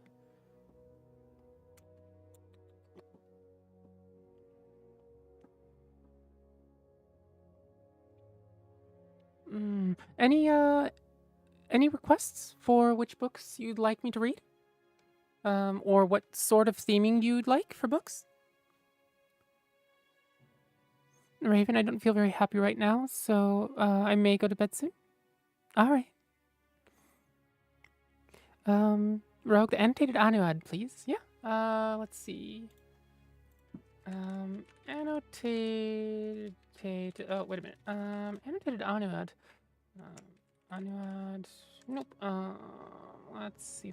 So probably over in the larger archives. Moth. Why are you crying? But it's been nice to be chatting around. That's good to hear, Raven. I'm glad you enjoyed your time here. Holly, the entire transcript of everything Feul says in Final Fantasy XIV in accent. Well, I'll tell you what. If you can get me the text, I will at least read some of it. Perhaps if there's some monologues. Although I don't know about accent. The only accents I can do are probably like a heavy Japanese accent, sort of a neutral American accent, the sort of light RP accent. Do you have any Red Noon books? I don't know what Red Noon is. Feul is like cheeky Irish gal. I'm working on the Irish accent. I haven't gotten very far yet. Night, Raven. Sweet dreams. Take care. Annotated Annuad. Oh, okay, time to read all of Blood Meridian. Oh no, not Blood Meridian. Annotated Dream of Cassarain. Mom's annotated Compendium of Arcane Contrivances of the Second Era. The annotated Annuad. Here it is. Wow. Annotated Annuad is fairly fairly short as these things go. Let's see. Let me get a template out real quick.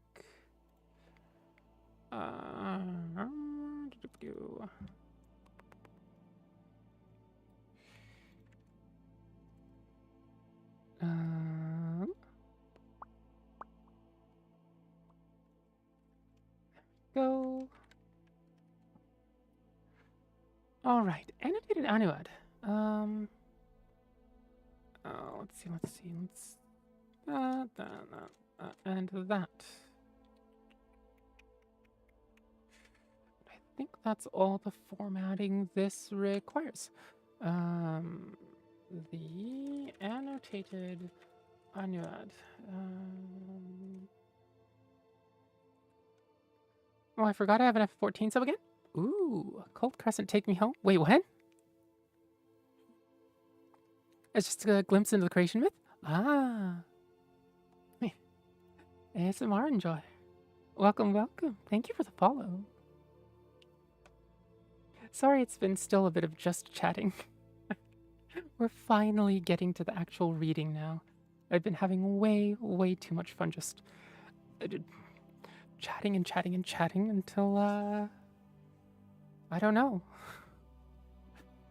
Let me take a sip of tea.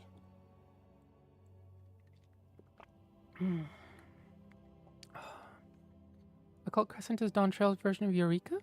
What's Eureka? Mapleopolis? Oh wait, Rogue. Maybe after this Argonian account? The Argonian account, is the Argonian account the, like, multi-volume, thing?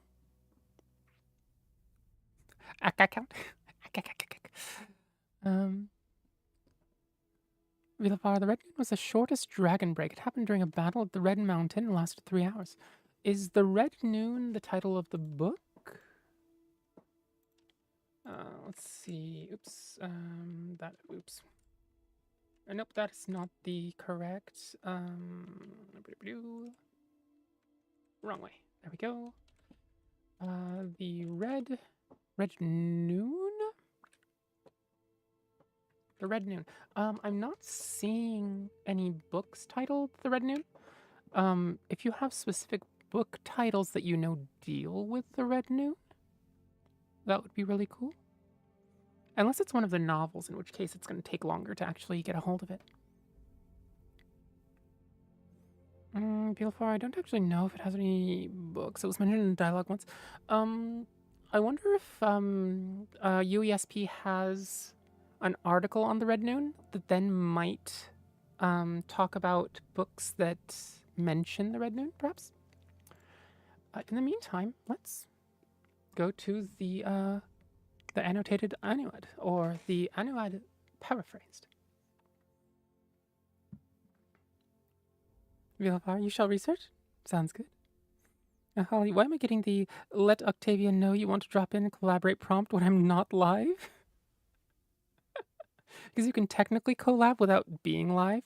It'll put your username in the title, I believe, as collaborating. It has a couple of extra tools. Bonini could talk more about it. She knows a bit more. She tends to do that type of collab a bit more regularly than I do. Bonini, I've just been kind of processing the whole convo tonight. I guess my only input is personally I like saying the slurs that apply to me with my fellow queers, and it's my way of taking the power back. That doesn't mean I say it towards people who don't want to be called those things, but, like, they are my words, and it takes away their sting when I take them back. Yeah, it's basically reclamation in a nutshell. I know we moved past certain slurs, but I just thought we'd add that. Oh, past slurs is a topic, but I just thought I'd add that. Yeah.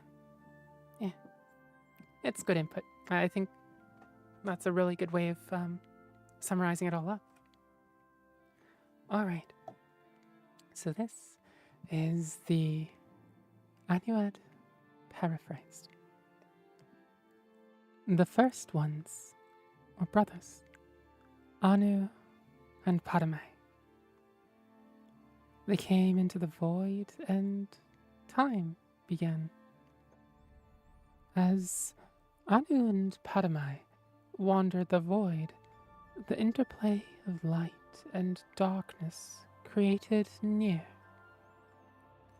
Both Anu and Padme were amazed and delighted with her appearance, but she loved Anu, and Padme retreated from them in bitterness.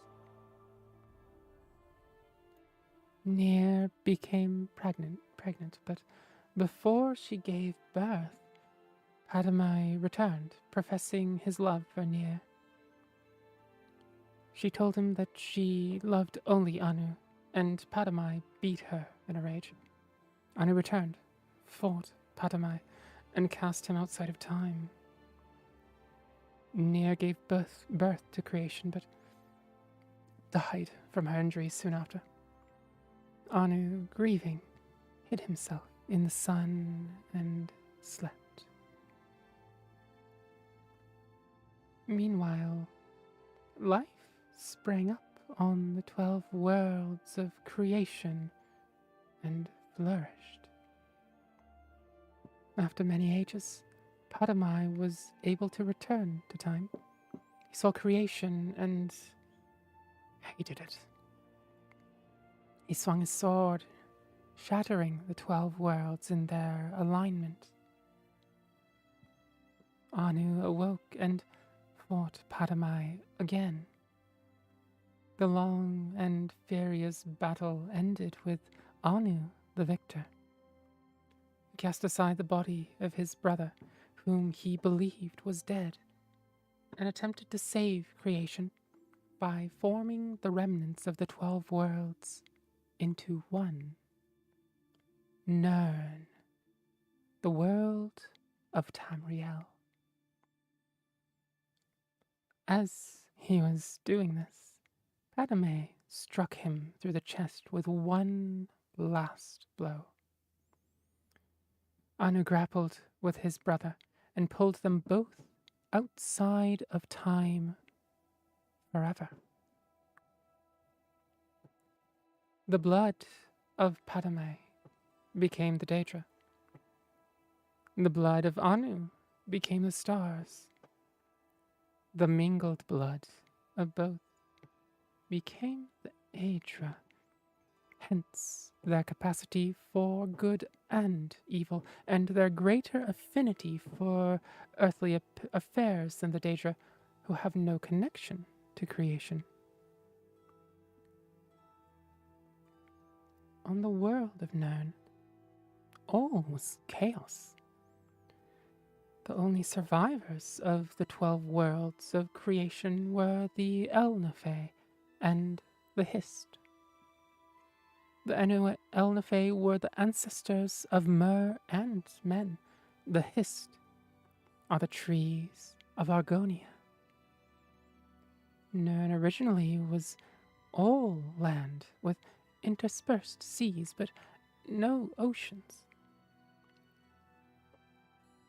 A large fragment of the Elnafey world landed on Nirn, relatively intact, and the Elnafey living there were the ancestors of the Mer. Those Elnafey fortified their borders from the chaos outside, hid their pockets of calm, and attempted to live on as before. Other Elnafey arrived on Nirn, scattered amid the confused jumble of the shattered worlds, wandering, and finding each other over the years. Eventually, the wandering Elnafey found the hidden land of old Elnafey, and were amazed and joyful to find their kin living amid the splendor of ages past. The wandering Elnafey expected to be welcomed into the peaceful realm, but The old Elnifey looked on them as degenerates, fallen from their former glory. For whatever reason, war broke out and raged across the whole of Nern. The old Elnifey retained their ancient power and knowledge, but the Wanderers were more numerous and toughened by their long struggle to survive on Nern. This war reshaped the face of Nern, sinking much of the land beneath new oceans, and leaving the lands as we know them, Tamriel, Akavir, Atmora, and Yakuda. The old Elnifey realm, although ruined, became Tamriel. The remnants of the Wanderers were left divided on the other 3 continents. Welcome back, Holly. Over many years, the Elnifey of Tamriel became the Mer elves, the Dwemer, the Deep Ones, sometimes called dwarves, the Kaimer, the Changed Ones, who later became the Dummer, the Dummer, the Dark or Cursed Ones, the Dark Elves, the Bosmer, the Green or Forested Ones, the Wood Elves, the Altmer, the Elder or Higher Ones, the High Elves. On the other continents, the wandering Elnifey became the Men, the Nords of Atmora, the Red Guards of Yokuda, and the Tsaisi of Akavir. The Hist were bystanders in the Elnifey War, but most of their realm was destroyed as war passed over it. The small corner of it survived to become Black Marsh in Tamriel, but most of their realm was sunk beneath the sea. Eventually, men returned to Tamriel. The Nords were first, colonizing the northern coast of Tamriel before recorded history, led by the legendary Isgramor. The 13th of his line, King Harold, was the first to appear in written history, and so the Mythic Era ended. And that was the annotated Anuat. The Mythic Era is also called the Merithic Era, Mer being elves. Okay, never mind, my net needs rebooting. Oh dear. See you back soon, Holly.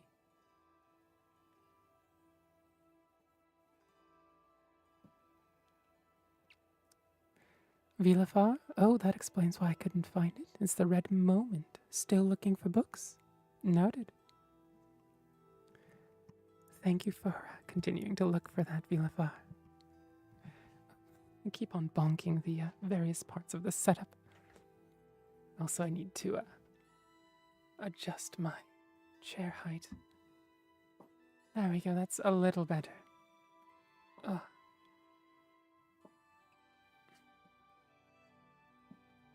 Now, let's see.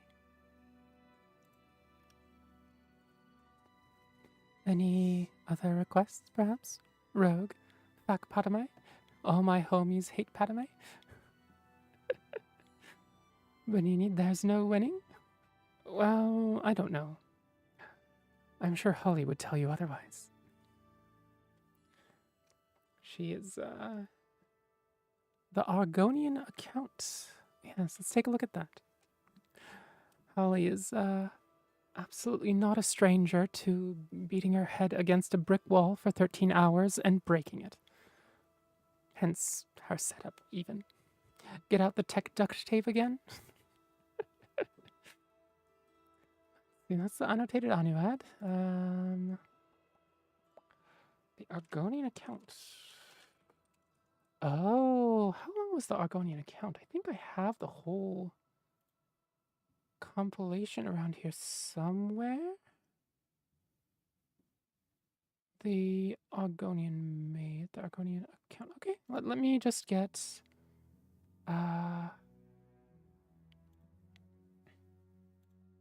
Argonian account. A 4-book series? Yeah. We could definitely do that. Although I may need a small break between all 4 of them. We'll see how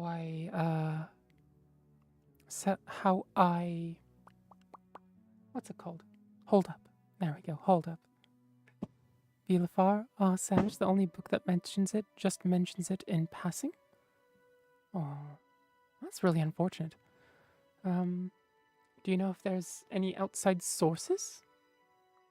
So we have books, right?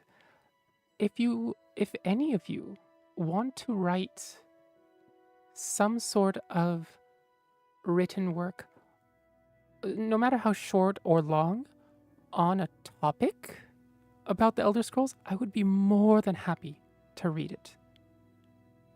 I generally don't have the time and energy to do that. It's something that I've wanted to do. But I think with the Dragon Breaks especially, yeah, like the Dragon Breaks are absolutely fascinating. But there's just not many good books about them. A Dance with Fire, perhaps, before the Argonian account? A Dance with Fire. A Dance with... All 7 volumes, perhaps, Grumptonator? Oh, I think A Dance with Fire, I figured out is roughly 2.5 to 3 hours of reading.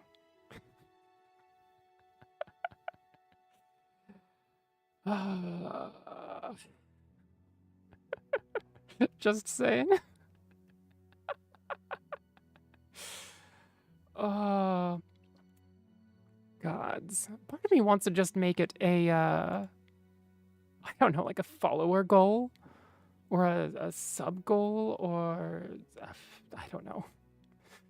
2.5 hours, 2.5 to 3 hours is basically I start stream, I start reading, I don't stop reading until my energy gives out. Ollie, there we go. Now back up to 200 megabits per second. That's good to hear. Oh, that motor sounds like it set off some car alarms. Brini, I only know parts of the lore, Tavi, that you hold my hand and explain slowly to me and repeat several times before it sticks. Where is it sticking, exactly? Although I would be more than happy to hold your hand and explain it to you as many times as it takes. That's what these streams are for. Holy, A Dance with Fire, that emote is absolutely perfect for it. God, I need to get that emote redone. Holly, can all of them, to be honest. I would be really interested to see what the person that you commissioned last to make your like super good emotes. Oh, Holly. Oh, what really? Wait a minute. Do I not have all these? Oh, there we go. Stuff like this one. What that artist would do with the old emotes, because gods, your old emotes are so good. Could do Nerevar, Moon and Star. Just read a book about me. Just read a book about me. Wait. Is Nerevar, Moon and Star the title of the book, Rogue? Or is it Moon and Star? An Argonian account. Was the request for an Argonian account also Rogue? The red moment is a Dragon Break. No book. Vilafar.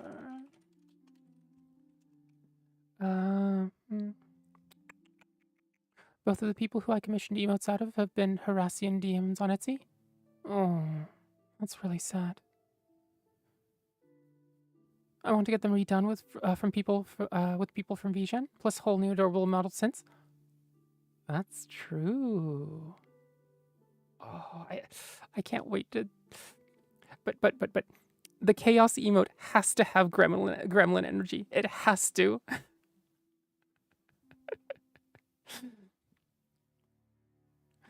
Rogue, it was indeed me. I'm probably the biggest Elder Scrolls nerd here, which isn't a brag. I just need to get into another universe at some point. Look. If the Sunny one was here, she would probably give you a very good run for your money.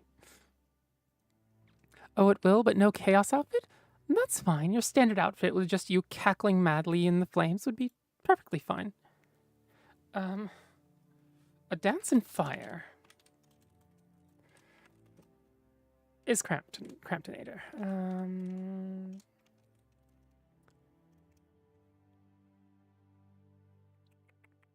What chat did I miss? Oh,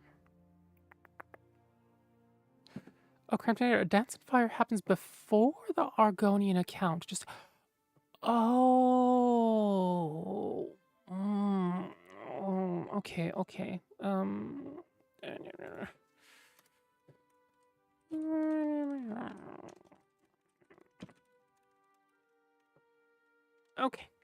Maybe we'll read that as a series someday. I don't know.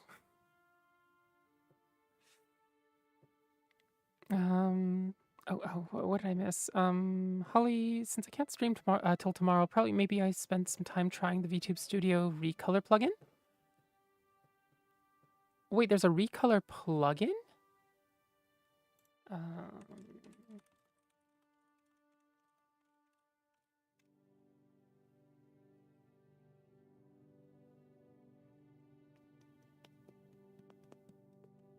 Oh, that. Yeah. VTS Chameleon? Thank you. Oh, that one. So that's a standard part of VTube Studio, and it's the reason I look like this. I am not possible without that particular plugin.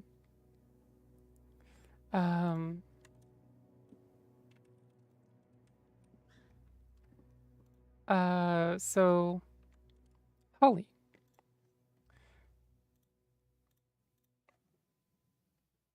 Obviously don't share this around. But there you go. For reference.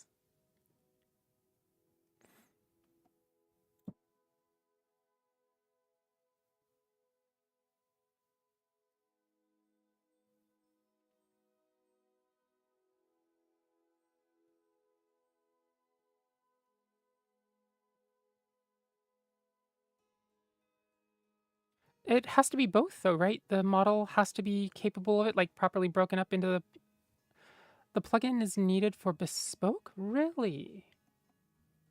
This one can force it? I wonder, can you break certain parts down into smaller components to recolor?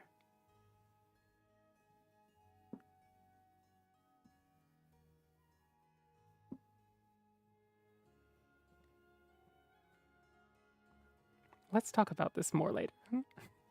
Wait, hold on, this is huge. Mine are already broken up, but the reason your model can do it is that it was built for it from the beginning. Interesting.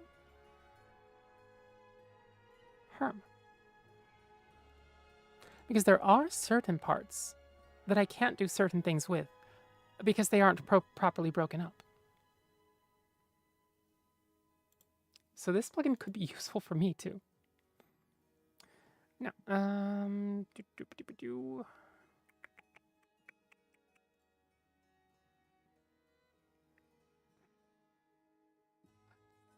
let's see.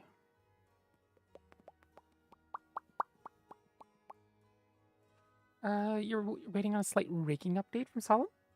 What's the rigging update? If you don't mind saying. It can also be a surprise too. Better nodding. You know what? That's fair. Nodding is good. Nodding is very good.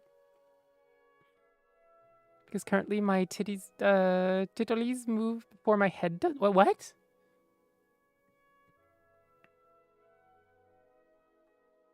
I'm glad my titties actually react properly.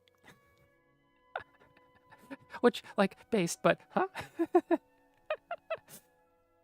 Holly, your titties can see the future. Benini, if it lets us break things up, remind me about this, could you, Tabby? Will do, Benini. That's absolutely an anime plot. I hate that you're right. I hate that you're right. Okay. Well, let's read a chapter of A Dance in Fire, shall we? And then Nerevar, Moon, and Star, was it? Rogue? The Gay Crash Out King?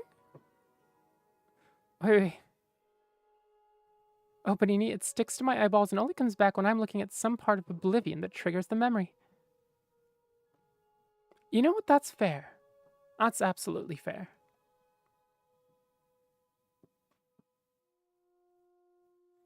Let's see.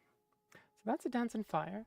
Where? Oh, I'm sorry. I need to run ads for 3 minutes to get pre-rolls to turn back off. I will be... wait. If you are subbed, you don't get these. If you aren't subbed, see you back in 3.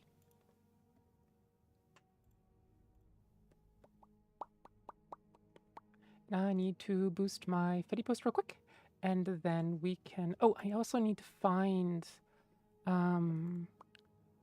what's the... Nerevar, Moon and Stars? Is that a correct title for it, Rogue?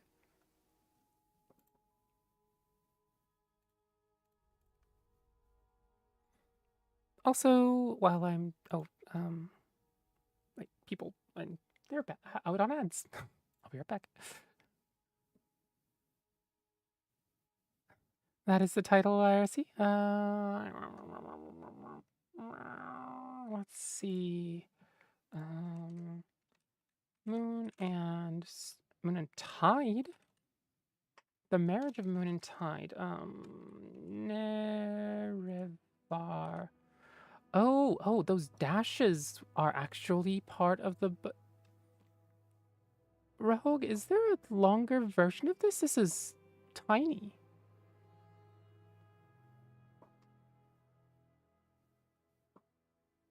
This is a super itty-bitty book. I'm pretty sure there's skill books that are way longer than this.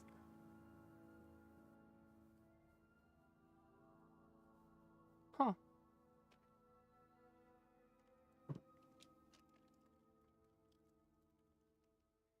So let me munch real quick.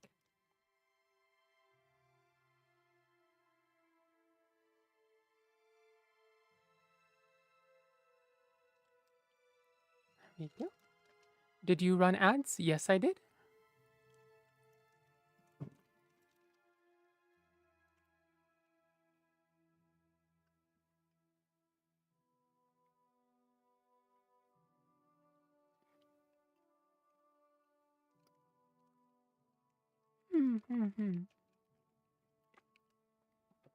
Nay, I think that's all, but hey, it's just a blurb about how cool and awesome I am.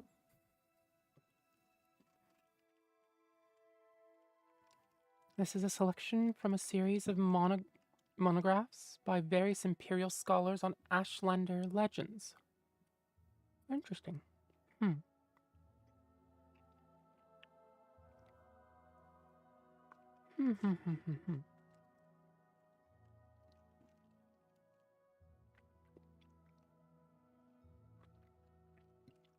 Nerevar just like me for real, except he was a chimera and by all accounts was extremely handsome, had a six-pack and shit, was also probably banging Vorian Dagoth in an affair. An affair?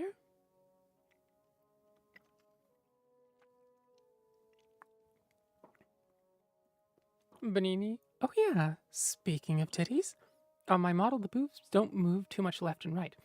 But if I move up and down, they like billow around like a big cloud dispersing, and I don't think I can separate those two physics, so I'm stuck with billowy boobs. To be fair, I don't know if anybody would complain.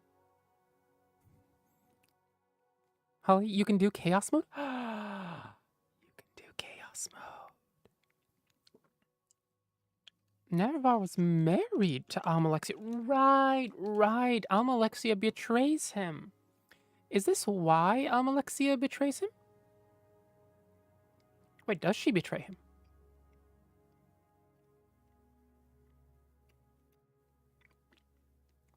Bonini? I guess not, but the thighs get more attention, funny enough.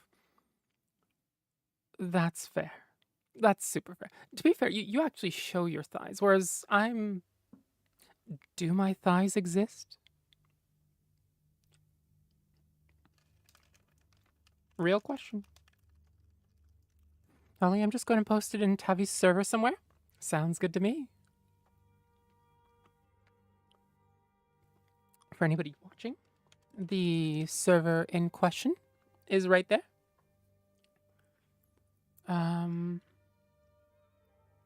And for all you YouTube folks, where my bot isn't working correctly, there's the invite link.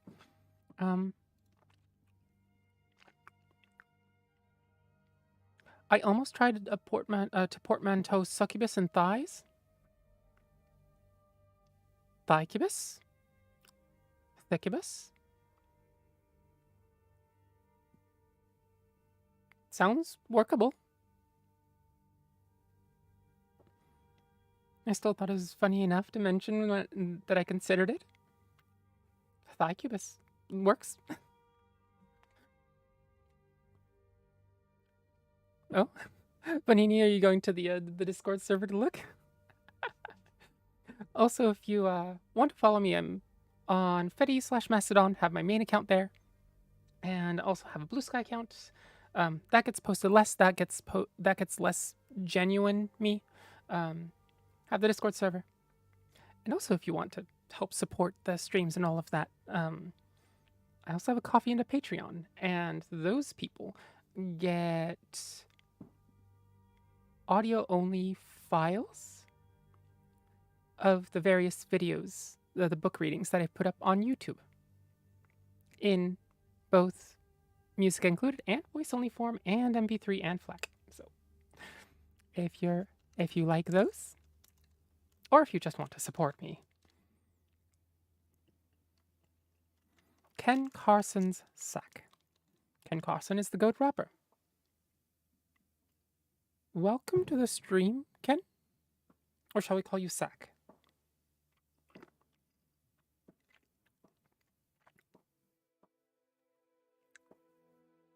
I'm not sure how we got on the topic of rappers, though. I have a rapper right here.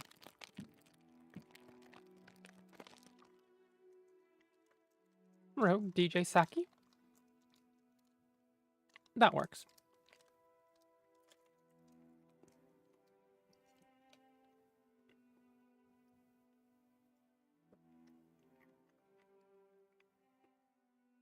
Call me vampire? A vampire? Okay, Saki. That's kind of odd. Holly, oh my god, my model artist mistyped neck as knack. Knack 2, baby. Knack is back. Wait, what? What did that do, Holly?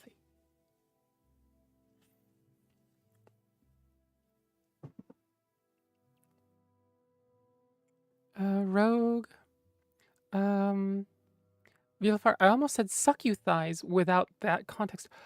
Oh, thank you for the poster check, Rogue. Oh, and a stretch. Oh dear. You don't know Donkey? Who's Donkey? What is Donkey?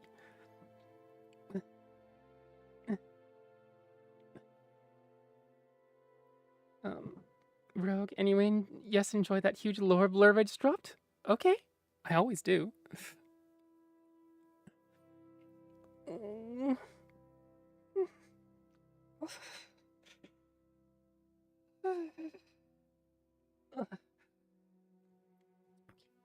With more stretch on this side.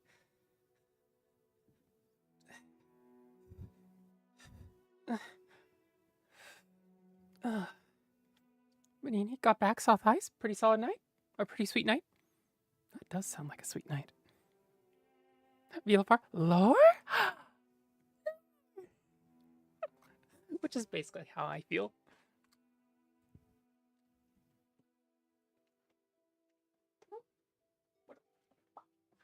There we go. Out. Rogue, I personally believe they killed him only because Vivek literally said he needed to die. Odd. Rogue, oh, that's the entire point of Morrowind's story. There's no confirmation what happened on Red Mountain. Some people say Nervar died of his wounds in the battle. Others say the tribunal killed him to get the tools of Kagernak. Suck your thighs or goals, though. Welcome back, Autumn. Good to see you. How's your evening going so far? Wait, morning? Morning, right? Rogue, yeah, I dropped the spine of Morrowind's story above. Ah, okay, that one.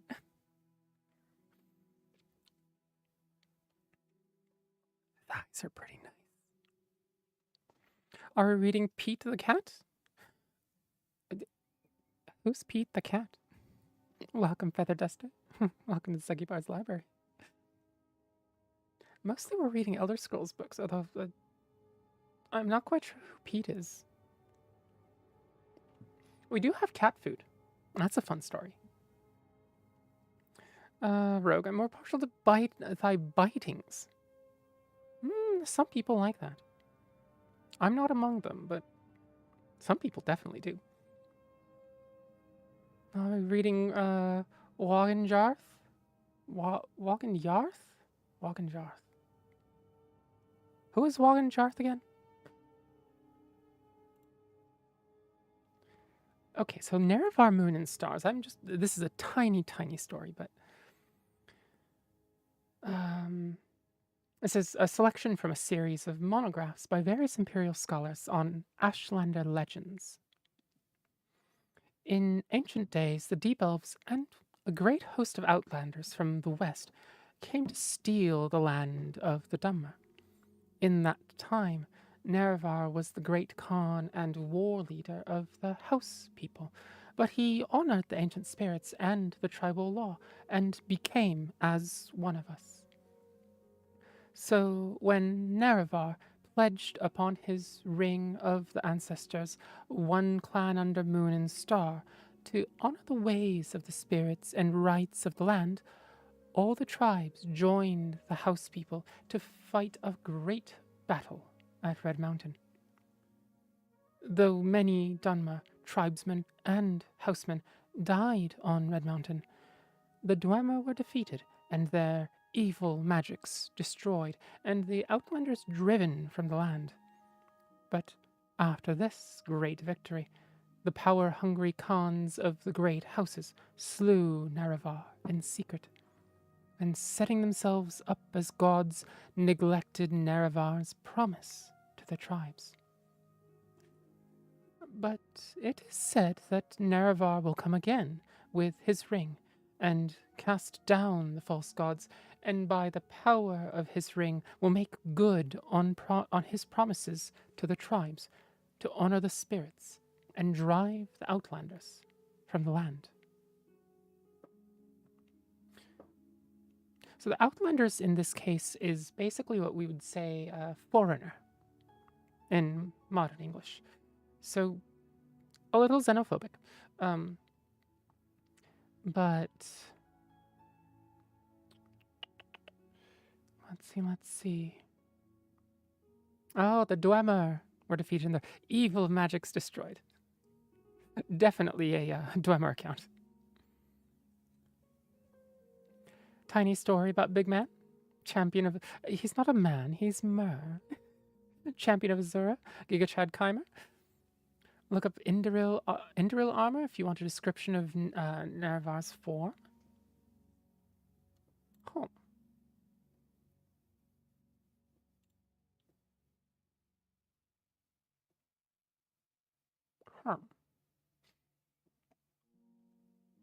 Let's see. What was I doing?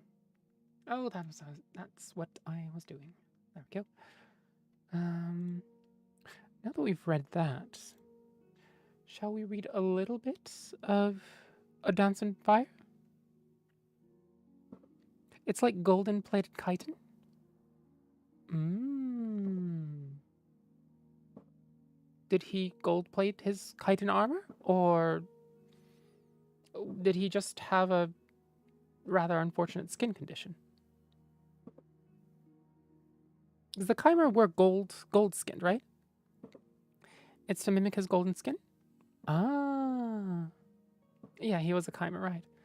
It's interesting, for anybody who's played Morrowind, well, I suppose anybody who hasn't played Morrowind as well, Vivek is, you'll see his form be half bluish gray, half this yellowish gold.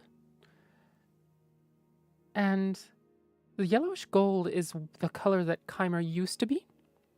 And the bluish gray is the color that the Dunmer are currently.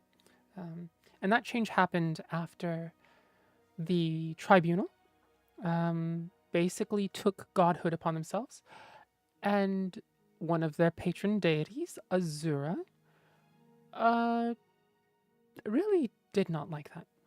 And so she changed the golden-skinned Chimer to this bluish-gray-skinned Dummer. Ashen skin, I think is what it was called as a description. Rogue, do not look up what Vivek and Molag Bal did to each other for several days, weeks, months. I can't remember how long they did it.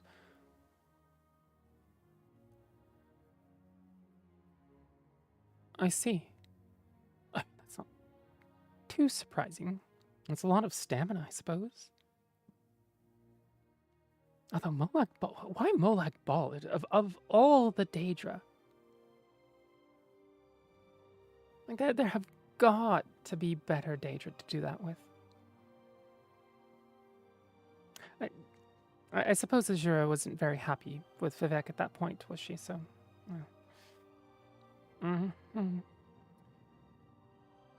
well, you know what Molag Bal's title is, right? Yeah, I absolutely do. And well, depending on which title it is, one of the titles I wouldn't actually say on air. The Prince of Domination is one of his titles, though. Are you telling me that Vivek is either a sub or a switch?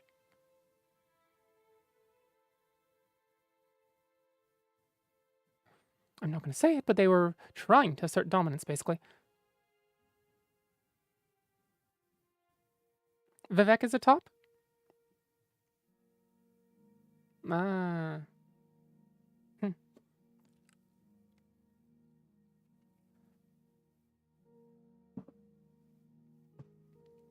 So this is one like that meme that goes, and they were both bottoms. But like, you know, instead of the bed where they're both crying, it's like a WWE ring, basically. Vivek and Molag Bal, WWE. Yeah.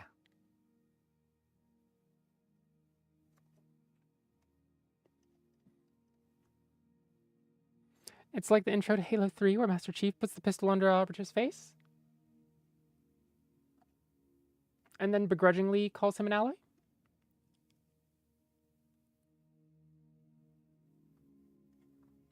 I forgot where the breaks in... Oh. These do have proper chapter titles. I forgot about this. Okay. So let's read Chapter 1 of A Dance in Fire by Wagen Yarth.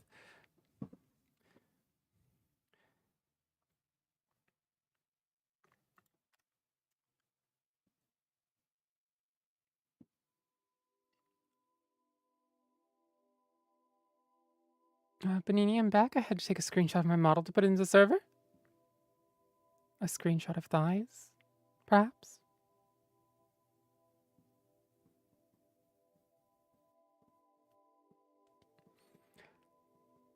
A Dance in Fire. Chapter 1. Scene, the Imperial City. Cyrodiil. Date, 7th of Frostfall, 3rd Era 397. It seems as if the palace had always housed the Atreus Building Commission, the company of clerks and estate agents who authored and notarized nearly every construction of any note in the empire. It has stood for 250 years since the reign of the Emperor Magnus, a plain-fronted and austere hall on a minor but respectable plaza in the imperial city. Energetic and ambitious middle-class lads and ladies worked there, as well as complacent middle-aged ones like Decimus Scotti. No one could imagine a world without the commission, least of all Scotti. To be accurate, he could not imagine a world without himself in the commission. Lord Atreus is perfectly aware of your contributions, said the managing clerk, closing the shutter that demarcated Scotty's office behind him. But you know that things have been difficult. Yes, said Scotty stiffly. Lord Vannick's men have been giving us a lot of competition lately, and we must be more efficient if we are to survive. Unfortunately, that means releasing some of our historically best, but presently underachieving senior clerks. I understand. Can't be helped. I'm glad that you understand, smiled the managing clerk, smiling thinly and withdrawing. Please have your room cleared immediately. Scotty began the task of organizing all his work to pass on to his successor. It would probably be young Imbralius who would take most of it on, which was as it should be, he considered philosophically. The lad knew how to find business. Scotty wondered idly what the fellow would do with the contracts for the new state of St. Alessia, for which the Temple of the One had applied. It'd probably invent a clerical error, blame it on his old predecessor, Decimus Scotti, and require an additional cost to rectify. I have correspondence with Decimus Scotti of the Atreus Building Commission. Scotti looked up. A fat-faced courier had entered his office and was thrusting forth a sealed scroll. He handed the boy a gold piece and opened it up. By the poor penmanship, atrocious spelling and grammar, and overall unprofessional tone, it was manifestly evident who the writer was. Leodes Juris, a fellow clerk, some years before, who had left the commission after being accused of unethical business practices. Dear Scotty, I imagine you always wondered what happened to me, and the last place you would have expected to find me is out in the woods. But that's exactly where I am. Ha ha. If you are smart and want to make a lot of extra gold for Lord Atreus and yourself, haha, you'll come down to Valenwood too. If you haven't or have been following the politics here lately, you may or may not know that there's been a war between the Bosmer and their neighbors elsewhere over the past 2 years. Things have only just calmed down, and there's a lot that needs to be rebuilt. Now, I've got more business than I can handle, but I need someone with some clout, someone representing a respected agency to get the quill in the ink. That someone is you, my friend. Come and meet me at the Muther Pascos Tavern in Falinesti, Valenwood. I'll be here 2 weeks, and you won't be sorry. Juris. P.S. Bring a wagon load of timber, if you can. What do you have there, Scotty? Asked the voice. Scotty startled. It was Imbralius, his damnably handsome face peeking through the shutters, smiling in that way that melted the hearts of the stingiest of patrons and the roughest of stonemasons. He was a twink, evidently. Scotty shoved the letter in his jacket pocket. Personal correspondence, he sniffed. I'll be cleared up here in just a moment. I don't want to hurry you, said Imbralius, grabbing a few sheets of blank contracts from Scotty's desk. I've just gone through a stack, and the junior scribe's hands are all cramping up, so I thought you wouldn't miss a few. The lad vanished. Scotty retrieved the letter and read it again.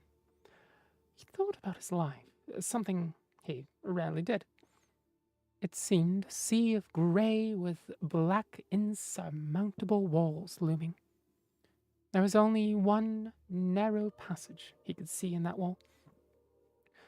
Quickly, before he had a moment to reconsider it, he grabbed a dozen of the blank contracts with the shimmering gold leaf Atreus Building Commission by appointment of His Imperial Majesty, and hid them in the satchel with his personal effects. The next day, he began his adventure with a giddy lack of hesitation. He arranged for a seat in a caravan bound for Valenwood, the single escorted conveyance to the southeast leaving the Imperial City that week. He had scarcely hours to pack, but he remembered to purchase a wagon load of timber. It will be extra gold to pay for a horse to pull that, frowned the convoy head. So I anticipated, smiled Scotty with his best Imbralius grin. 10 wagons in all set off that afternoon through the familiar Cyrodiilic countryside, past fields of wildflowers, gently rolling woodlands, friendly hamlets. The clop of the horses' hooves against the sound stone road reminded Scotty that the Atreus Building Commission constructed it. 5 of the 18 necessary contracts for its completion were drafted by his own hand. Very smart of you to bring that wood along, said a grey-whiskered Breton man next to him in his wagon. Must be in commerce. Of a sort, said Scotty in a way he hoped was mysterious before introducing himself. Decimus Scotty. Griff Malin, said the man. I'm a poet, actually a translator of old Bosmer literature. I was researching some newly discovered tracts of the Menoriad play bar 2 years ago when the war broke out and I had to leave. You are no doubt familiar with the Menoriad, if you're aware of the Green Pact. Scotty thought the man might be speaking perfect gibberish, but he nodded his head. Naturally, I don't pretend that Menoriad is as renowned as the May Ladion, or as ancient as the Dancer Go, but I think it has a remarkable significance to understand in the nature of the Merolithic Bosmer mind. The origin of the wood elf aversion to cutting their own wood or eating any plant material at all, yet paradoxically their willingness to import plant stuff from other cultures, I feel can be linked to a passage in the Menoriad. Malin shuffled through some of his papers, searching for the appropriate text. Only Chaos Mode, Tavi, check DMs. Bonini, top on top violence. I love wrestling to decide who's the bottom. Wow, Bonini, wow. What do I need to check, Holly? Ah, Chaos Mode. Oh my. Oh my.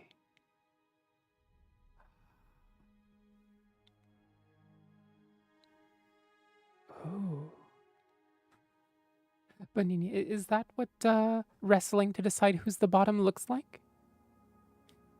Is back? Yes. Chaos Mode. Holly is back. Can't wait to be able to toggle. To Scotty's vast relief, the carriage soon stopped to camp for the night.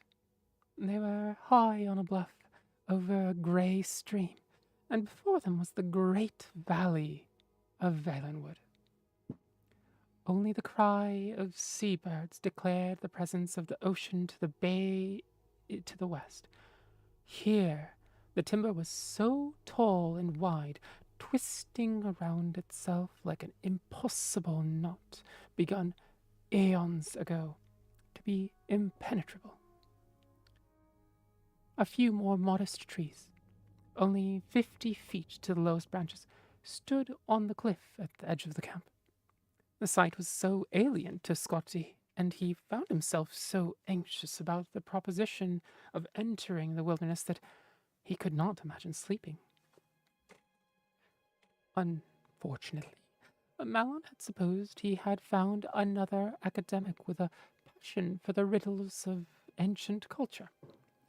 Long into the night, he recited Bosmer verse in the original and in his own translation, sobbing and bellowing and whispering whenever appropriate. Gradually, Scotty began to feel drowsy, but a sudden crack of wood snapping made him sit up straight. What was that? Malon smiled. I like it too. Convocation in the malignity of the moonless spectrum, a dance of fire. There were enormous birds up in the trees moving around, whispered Scotty, pointing in the direction of the dark shapes above. Oh, wouldn't worry about that, said Malon, irritated with his audience. Now, listen to how the poet characterizes Herma Mora's invocation in the 18th stanza of the 4th book. The dark shapes in the trees were, some of them perched like birds, others slithered like snakes, and still others stood up straight like men. As Malon recited his verse, Scott watched the figures softly leap from branch to branch, half gliding across the impossible distances for anything without wings. Thank you for the follow, Chitoy. Welcome to the Sucky Parts Library. You enjoy your time here. They gathered in groups and then reorganized until they had spread to every tree around the camp.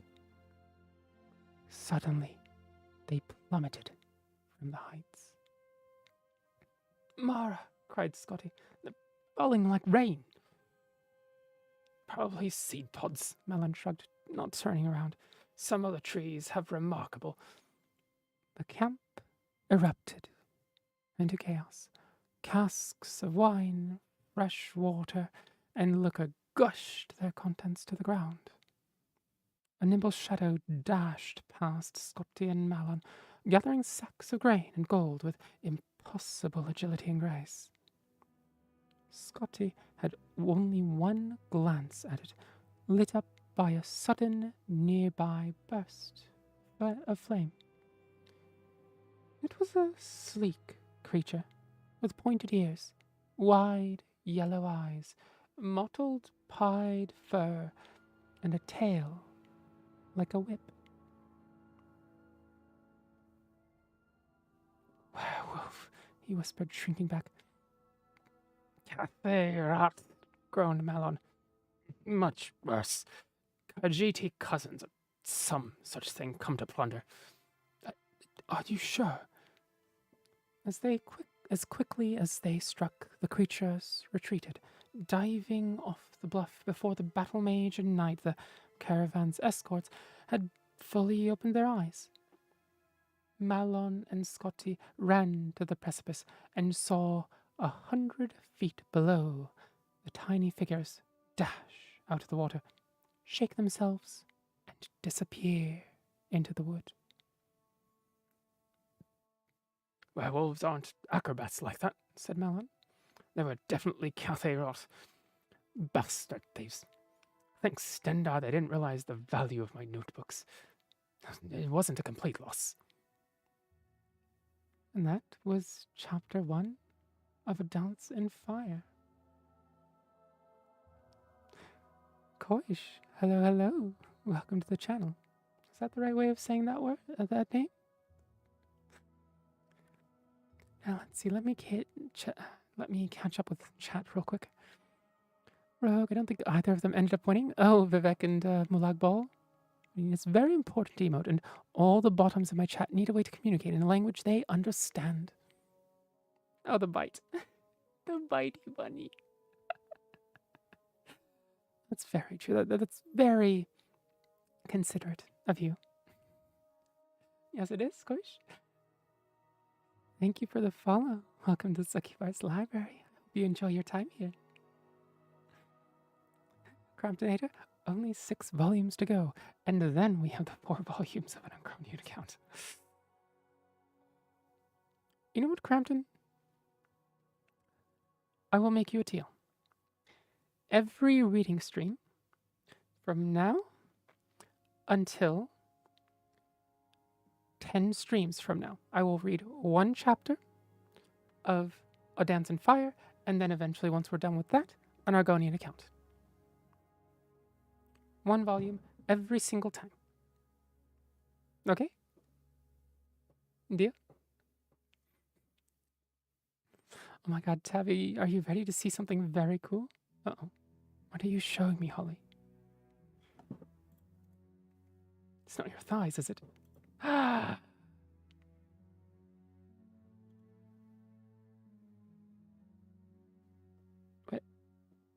When did you get a Zora outfit? Also, that is really cool. Also, I'm really glad that your skirt, the frills on the skirt are actually properly split up. Bonini, oh no, not more thighs. No, anything but that.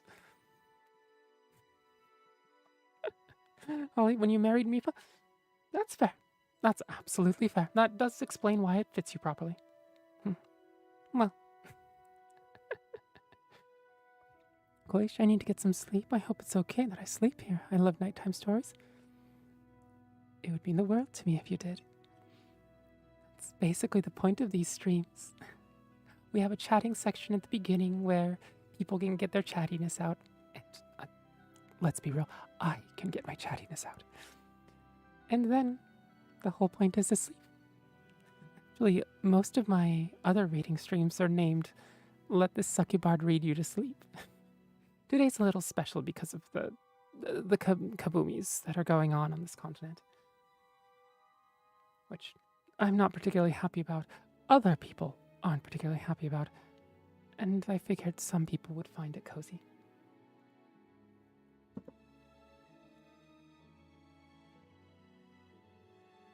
Rogue, eyes on thighs. I got my eyes on thighs.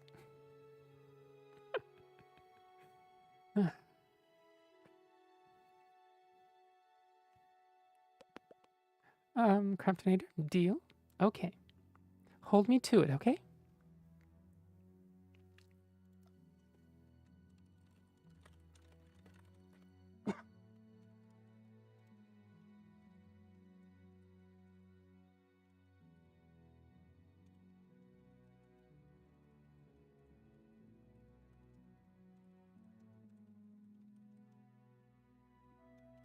Nope.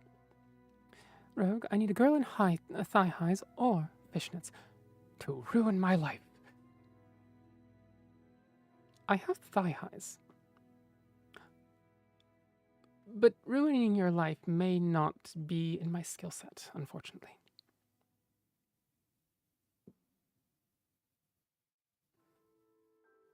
Holly, I can be any color I want. I'm glad you can. A lot of them look good on you. I'm mostly glad that we have Chaos Holly back, but... Vilafar, I've been having on and off panic attacks due to explosions. This has been very helpful. This has been helpful. Do you hear it? I'm really glad that I could do this sort of thing on a day like this. Benini, you've come to the right place. Stomp with a boot. Yes. Explosions? Yeah, July 4th. Especially the evening of July 4th into the wee hours of the morning of July 5th. US basically just explodes. Also, if you want to know what Holly is talking about, go follow her. She can't stream for another few days, I think. But the once she gets a new iPhone for tracking, she should be back. Tonight, maybe? Tonight being Saturday? Really? Wow. The iPhone arrives today, but I might need a setup day. That's fair, especially if you didn't have time to export settings. Banini, neuron activation? The boot.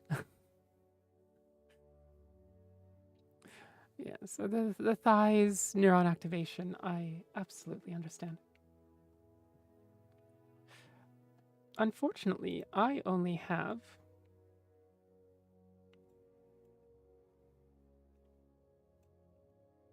one thigh high. I want more. But thighs.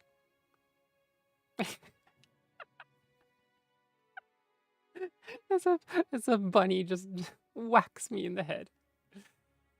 Now let me get myself. Is this the right? No, I think I'm about this big. Was I about this big? Was I one size larger? Probably this size, right? Probably. Now let me get the book actually centered on me.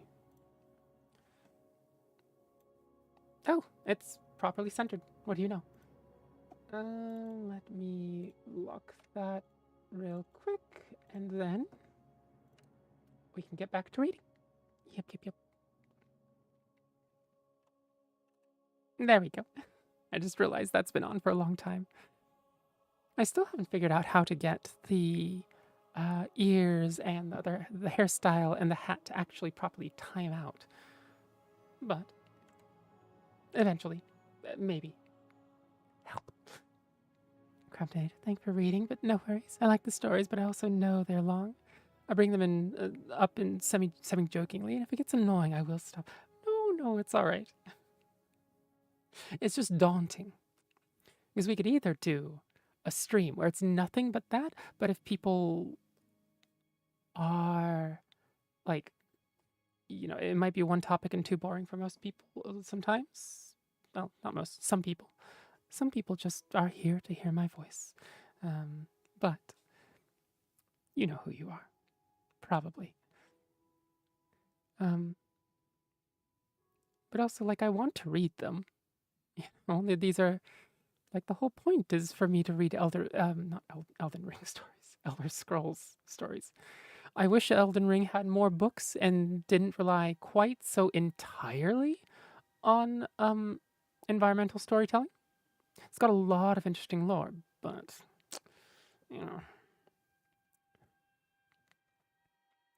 Holly, the old phone can manage 3M 3 minutes on at a time, so I can get settings. Oh, Benini, spoiled for choice. Spoiled for choice?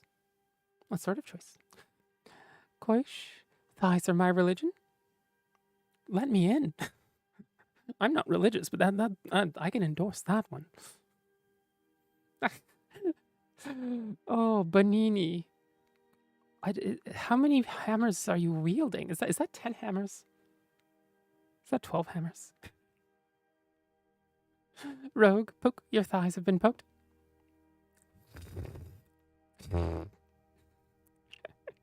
Banini, more thighs? Oh, I have 2. The Chaos Sprite Ice Shelter from judgmental peasants caused a bunch of cute rips in them.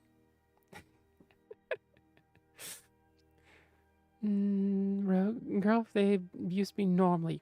Grr, yangy. Girl, if they abused me wearing thighs.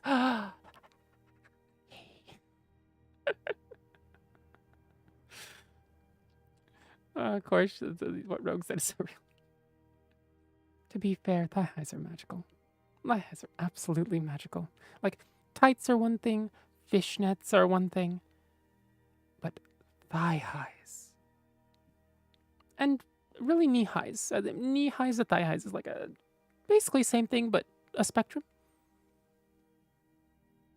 Nini, I was saying Rogue is spoiled for choice because all of us have thigh highs, and well, at least me and Holly will ruin his life. That's fair. That's fair. Shall I keep an eye out for you, Rogue, for girls with thigh highs? That could ruin your life. Holly, and I'm a lesbian, so I have that unattainable allure. That's so true. Holly, okay, but best combo is colorful tights with fishnets under the rip holes?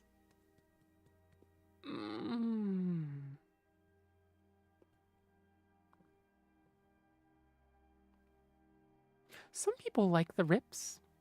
I'm more of a clean look sort, right? So I prefer not rips. But the fishnets under, I could go for that.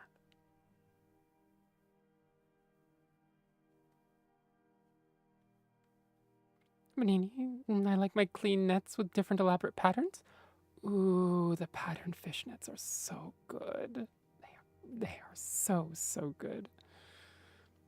That's probably my other weakness too. Thigh highs and patterned pattern nets. Okay, now I'm thinking about thighs. Let me think about lore and not the smut that I'm, you know.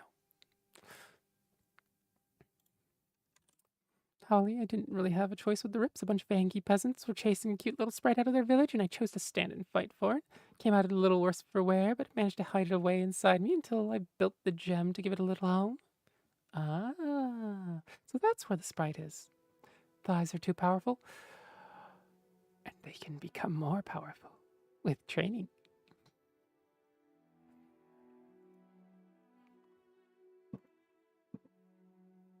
Let's see, let's see. Can save that in the reading.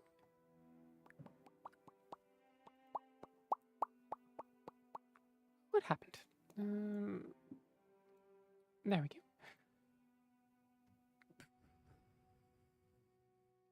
Shall we read on Morrowind? Oh, we've been talking about Morrowind all stream, right? So how about we read on Morrowind?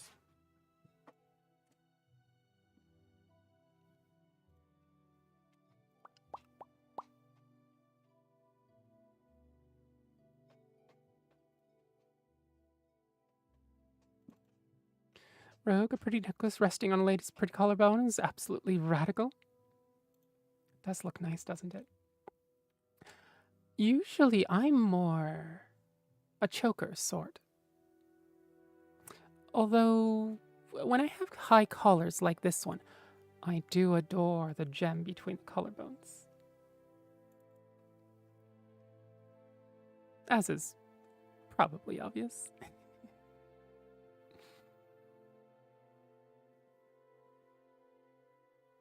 Choker, brain melts. Chokers are nice. Choker? I barely know her. No, don't. Well, with consent, Rogue, with consent, and with knowledge and safety in mind. Always. Holly. Oh, look, another thing I have. Subject Bulbasaur. Hello, hello. Welcome, welcome. Thank you for the raid. Thank you. Hello, Raiders. My name is Octavia con Amore. I'm the succubard and lore mistress of this little library reading room, whatever you'd like to call it.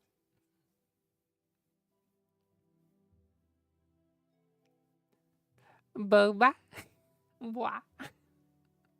Hello, hello. Welcome.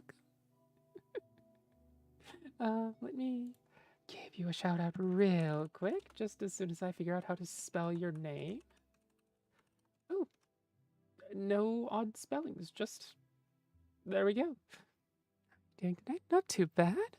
We were just in the middle of reading various stories from Elder Scrolls, and talking about thighs, and then fishnets, then patterned fishnets, and then gems between the collarbones, and then chokers.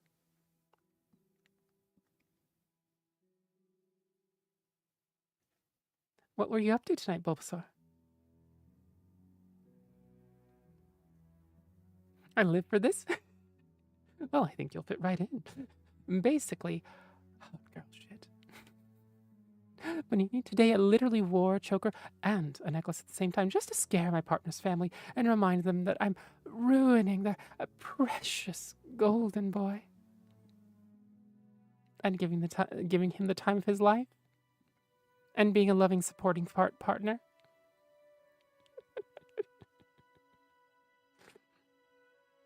And being a sweetheart, probably. I said partner. Oh, here's the Tavi, I heard that partner. Hopefully it didn't come across the mic that way. But of course, ruining with love.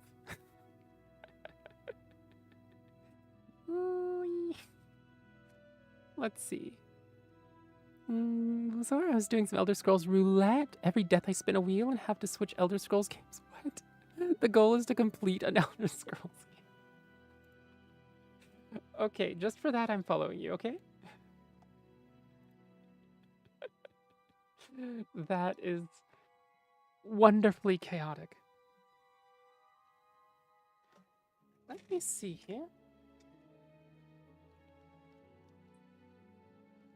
Need to wipe my desk real quick.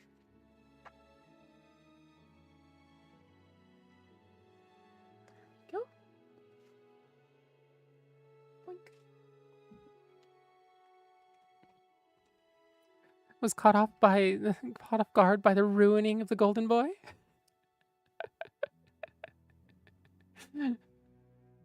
Yeah, that really is cool though. So, what are the rules of the roulette? What causes a pull on the roulette? Rogue, my family is mostly like Christian upholding values type. So when I started dating my partner when she was still around, she dressed with skirts and stuff. Oh no, skirts, scandalous, and be very touchy-feely, like appropriate stuff, and it drove them nuts. Wait, what? Oh dear, oh dear. Hello, MidnightVisuals. Welcome to the stream. Thank you for the raid. Welcome, everybody. My name's Octavia Conamore. I'm the succubard and lore mistress of this little library. I mostly read Elder Scrolls books in a hopefully comforting voice, and talk about thighs and chokers and necklaces and evidently ruining of golden boys with love. A posture check. Thank you. Oh dear, my spine just cracked thrice. And a sip. Here's some tea then. What were you up to? Subject Bulbasaur just raided in 3 minutes before you did, and evidently was doing an Elder Scrolls roulette, where they switch games between various Elder Scrolls games, and the goal is to try to complete any one of them. I got stuck with fighting Lex in Oblivion for way too long, and Arena for the first night I was doing. Wait, so are you doing Elder Scrolls 1 through 5? And give me just a little bit to give you a proper shout out, Minari.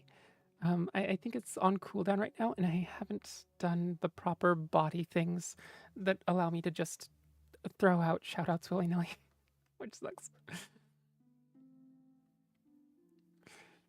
That is correct, 1 through 5. Hello. Thighs, chokers, and the like sounds great. I'm glad you like it. Just ASMR. In theory. Mainly just yapping and dealing with 4 hours of ceaseless fireworks. Now where's my D? Let's... Wait, I got it. Shout out. So that... Oops. That command doesn't work here because I don't have your bot, Banini. And... Oh! Good, the cooldown works. There we go. Rogue, I also used to be really bad at contact. I don't know what it was about me, but I hated being touched. Some people are like that. It's okay, for various reasons. Thank you.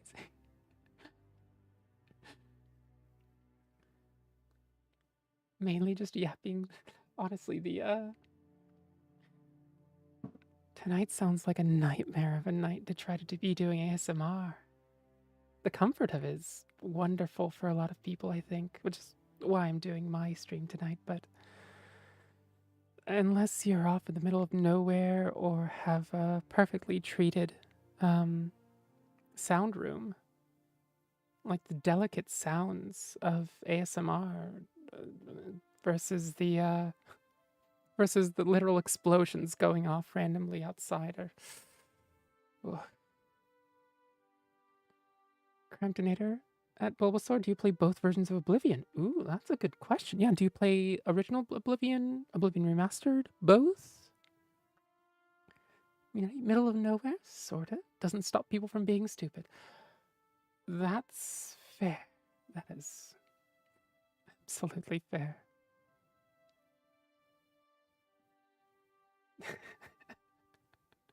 Head desk, head desk. Gods, I feel it.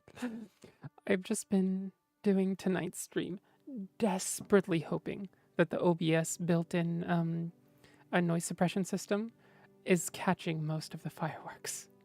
Because, gods.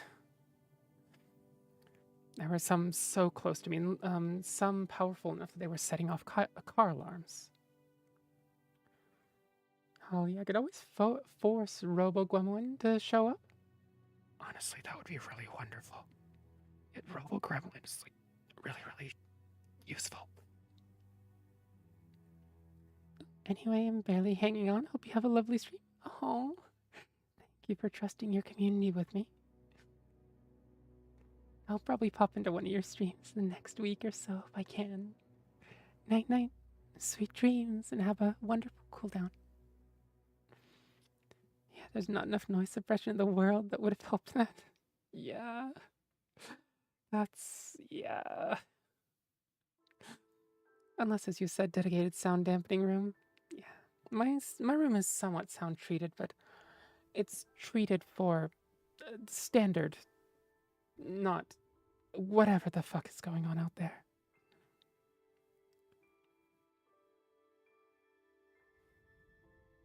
Have a lovely one. I saw your model. It was all, yes, this is who we're rating. Oh, thank you, thank you. Very nice vibes here. Glad you like it. Let's see. Oh, I missed a few things. What did I miss? Oh, Holly, meanwhile, me surrounded by happy, chirpy birds outside. I wish. Rogue, now I'm very huggy and cuddly. I'm glad to hear it. Definitely on the huggy cuddly side. Robo-Gwemlin can only moderate in my chat as she's an actual developer application. Oh. Oh well. I'll set mine up eventually. And they're all lovely. Then I'm just smashing things together in the corner being a Gwemlin?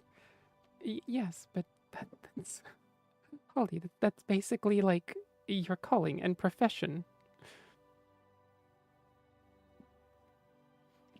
Lucky I can only hear fireworks. It's just shy of 0230. Ooh, well, hopefully staying here helps a little bit, Bulbasaur. Though I need to make sure that I have a Minari tab open as well. There we go. Let's see. Rogue, I still don't like random touches from strangers, though. I freeze when somebody taps my shoulder or something. I hate it. That's very fair. Especially people with any sort of trauma surrounding physical contact will absolutely have that to some degree or another. Holly 0721, we'll get our fireworks night on the 5th of November, though. RIP.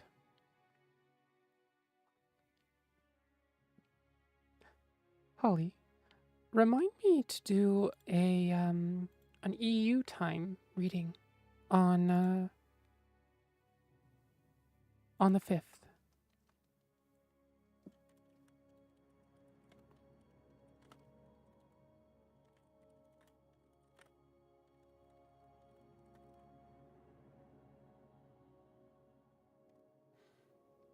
I just don't know what causes it. I don't really have trauma. I mean, I've been through traumatic events like most folks out there, but I've never really dwelled or changed because of them. My brain is so weird. Not a dude, though.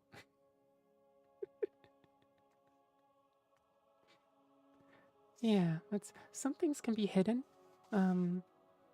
Often therapy is about figuring out what in the bleeding hells is causing certain behaviors, I used to shame spiral pretty badly. My brain is, due to self-referential? Okay. Your brain's a weird dude? Bulbasaur, Waves, welcome to the club, friend. We got wine. Okay, but do you have, like, the sweet white dessert wines? Minari, every stream needs the obligatory gremlin. Thank you for taking your job seriously. Scuttles off. Take care, Minari. Rest well. Sweet dreams. Ta-ta for now. Rogue, it was like a dude into the void.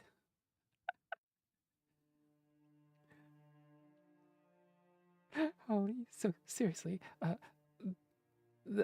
so seriously that my channel points are Gwam gems. Oh, I wish I had something quite so themed and fitting. All my channel points are as hearts. Crystalline hearts, with a little bow tied around them. And unfortunately, the only thing I've really been able to call my listeners is, well, listeners, which in the Elder Scrolls sense, that means that you can all hear the Night Mother, and you are responsible for communicating the Night Mother's assassination requests that she's getting telepathically to the rest of the Dark Brotherhood for assassination. I don't know if it pays, though, so, yeah. I mean, I could call you all my dears, but that sounds a little presumptuous. And calling you my DEER dears, not quite in theme. Manini, Rogue, I will say it's really unfair that people do this at all, but the one advantage about being a girl is that people don't tend to tap us on the shoulder, or at least that's been my experience. Holly, time to call everyone your bookmarks? My dear bookmarks.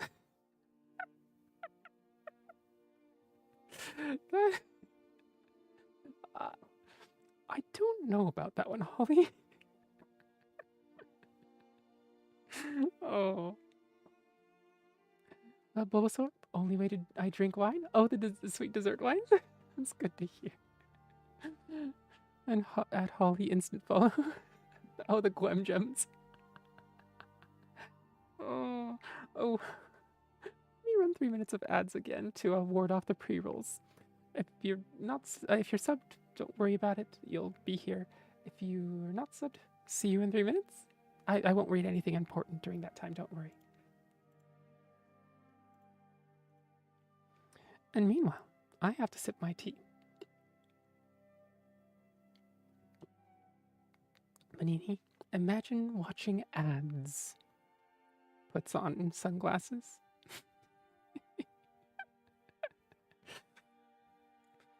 Your command of emotes has has been really good.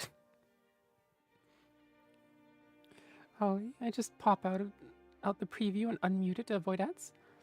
See, I tried that, and it doesn't seem to work for me for some reason. Because I remembered you mentioning it months and months ago. Bulbasaur, you said munch. Let me get something to munch on.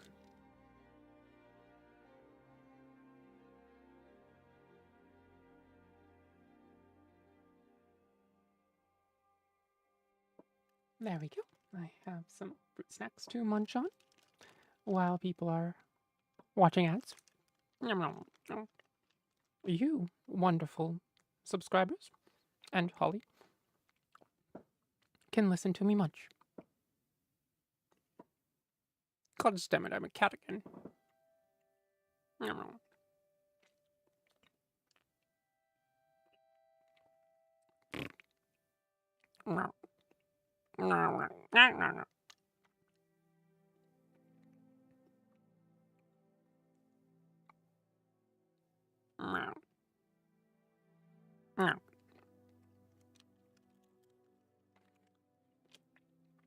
And Holly,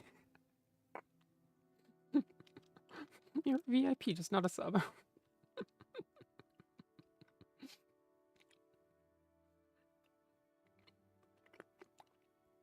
Don't want to loose the hair? See, I prefer it up.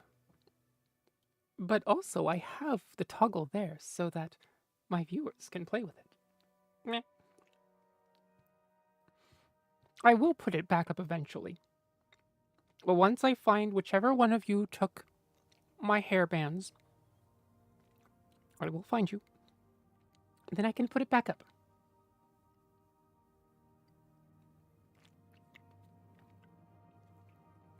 Speaking of which, I need to go back to the rewards. Rewards? No. Power-ups and channel points. There we go. Wait. Power. There we go.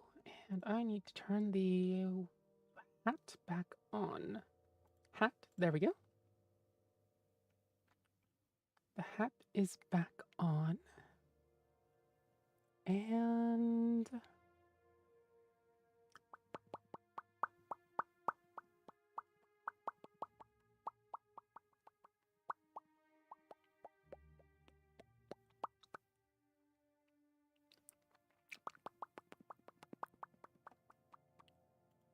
there we go. Now you can do the hat again. Sorry, I had it off yesterday because I was sitting in front of Bonini and the hat, the brim of the hat would basically just cover her, like whole face. 3246. Hello. Welcome to the Succubus Library. I hope you enjoy your stay here. Bonini, chat just running around giggling and taking your hair accessories is the cutest image.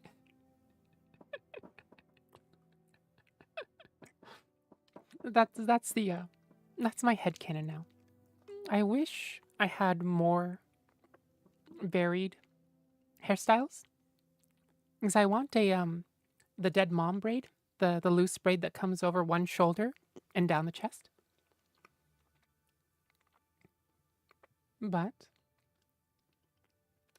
for now. What are you all reading? Mostly Elder Scrolls books. So, most people are going to be familiar with maybe the Lusty Argonian Maid, right? In-game book. But there are hundreds and hundreds of surprisingly meaty books in the Elder Scrolls universe. And they all have interesting bits of lore to tell. And also tend to actually be proper stories. So, that's what we read. Sometimes it's by request. Sometimes it's just stories that I found interesting. Sometimes it's stuff we've read before. Speaking of, I need to save this real quick. We've been talking about Morrowind so much today that I figured we'd read the book on Morrowind. And also sorry for the munchies. I have been it has been demanded that I munch, and thus I am dutifully munching. Rogue, posture check. Okay, I will not shrimp. I will not shrimp. Sip? Okay. I have tea.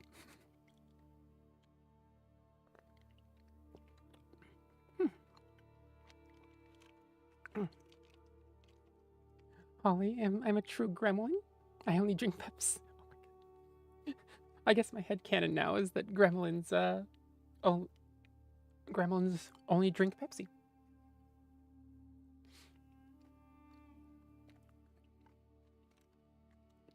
Mm. Wait, Rogue, I only drink. The only thing I drink is whiskey, vodka, tequila, gin, moonshine, vodka, wine, beer, rum, mouthwash, cider, brandy, mead, sake, and seltzers. I think Bonini's right. You can't just throw mouthwash in there. And look what you did to Cramptonator. You put him in a loading mode.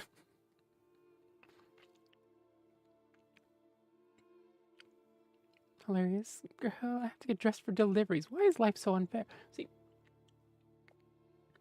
I just answer the door. In a mask. And my bathrobe. That's it.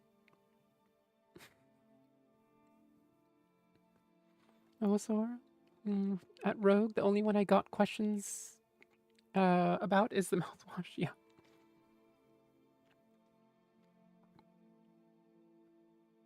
Rogue, you're Loki slightly drunk right now? Oh, from the... Yeah, that would make sense. Because you had the food party earlier, right? Oh, why the fuck do I need to put a top on to get deliveries? Why can't I just be free? Oh. Nini, normally being blinded. A woman wearing a witch hat is being blinded by a woman wearing a witch hat isn't something I would say no to. But I couldn't co-pilot in the mech with you wearing it. That's fair. That's very fair. Yeah, the big wizard hat is... Yeah, the mage's hat is maybe not the best thing to be wearing in a mech's cockpit. Especially when there's two of us in the cockpit. Especially when one of them is a bunny who wants to just, you know, thump and stomp everywhere.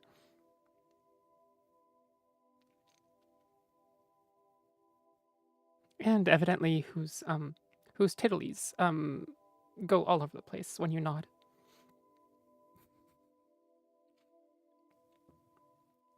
Rogue, a lot of beers, and I'm sipping a vodka cranberry right now. My friend made before she got an Uber home a few minutes ago. Oh. Rogue, I let her crash in my guest room for a bit to sober up, Ted. Ah. I'm glad you're taking care of them. Or rather, you did take care of them. Bosar, I'm off to gamble if I can sleep tonight, or the insomnia will take hold again. Lost this bet many a times. Oh dear. Well, I'd be happy to serve as a sleep aid if you'd like. That's usually the job that I take. The main one, anyway. The other job is to probably talk about thighs. I sometimes shapeshift into a bunny. I can't help it. Who would I be if I didn't stop? You know, that's fair. But I'll make sure that the cockpit has the proper reinforcement for you to stomp as much and as often as you'd like. Holly, I heard tiddlies? Yes, you did. The cockpit. COCKPIT. You know, the thing you control the mech from. You call it a control room? A control room is like a facility somewhere off yonder that's you know, doing ground control. You call them up and go, hey, do you have me on radar? No, controlly room? Holly, are you shitting me right now? You call it a controlly room? Well, sir, I, on the other hand, have the book nerd qualities. I can't not wait to hear what's next, and I will never sleep. Why I read many books when I was a kid? Oh, how many dawns, how many sunups have you met with a book in your hands? And as the glare slowly gets onto the book, you look over and just go, hey, son, can you give me like 2 more hours? I only have 50 pages left. Please?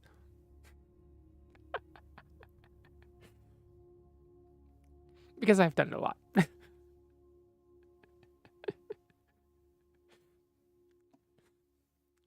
Rogue.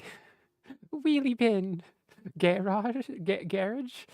Oh, garage! Right, Holly. This may be a gaslight, but the pit of cocks. Link's worst nightmare. Pinar chasm? What? The Pinar chasm. It's not a chasm, it's a pit. Oh, that's right. No, that's, no, it's right. It's, yep. The pole hole. Yes. Yeah, there's a lot of poles in there. The thought pot? What? Wait, Panini, I think I've lost all control. The dick pit. So, do you have to be named Richard to be in it? Or... Right, too damn many. Spent my entire middle school and high school like that, let alone my adulthood. Escapism into books. I feel that. Well, hopefully we'll see you around again. And I'll have to be reading books instead of just yapping and gabbing. The garage is actually that common here. Garage. The stick shift depths. Stick divot? Is it it's a divot, isn't it? It's not a duvet. A stick divot. Most established pilots are named Richard. Well, that's a piece of pilot lore I didn't know. Normally, with mechs, I would have thought it was mostly cat girls. With thigh highs. Okay, we're saying rubbish sounded good. Sounded good when Americans say it, but it doesn't. Rubbish? Doesn't sound particularly bad. Rubbish, trash can, rubbish bin? Or the rubbish? Oh, sorry. Oh, you will? I just mostly lurked. Tonight I chose to do what Rogue had. A few good beers, so I somewhat became a very talky person. Ah, well, I hope to not detect you lurking, I guess. And then eventually maybe you'll have another chatty day sometime in the future. The word twat sounds horrific when Americans say it. Twat. Twat.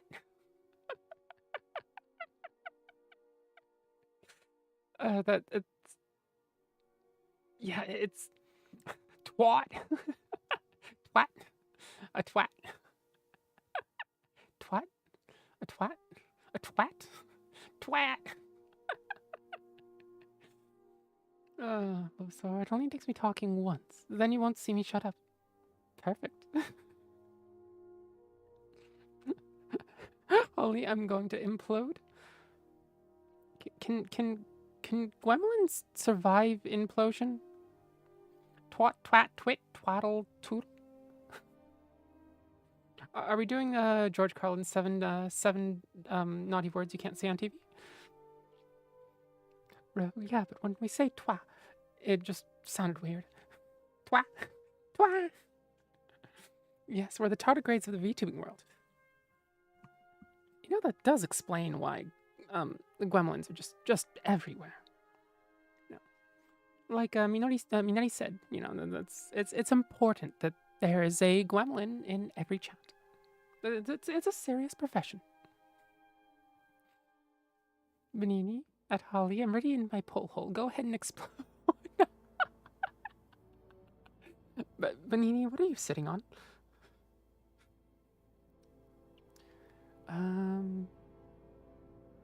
Rogue, Captain Tardigrade, Defender of the Multiverse. Benini, nothing. Does that mean you are floating in the pole hole? Or does that mean that the hole has nothing in it?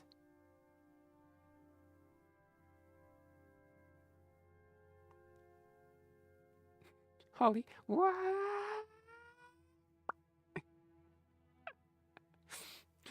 Benini, I have tactile shifters that support my many holes.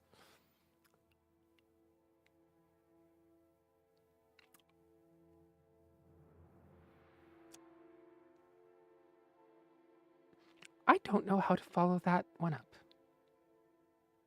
I want to, but I'm not quite sure where to go from there.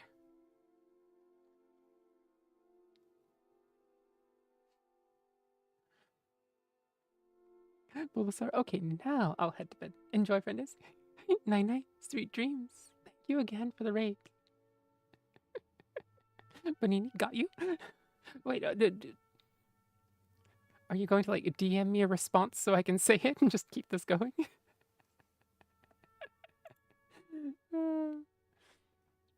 Okay, let's see. Is the music still going? It is, isn't it? Oh, it's super quiet though. Gods. Oh, got me. Okay. No, you meant you stumped me. But let me think on one.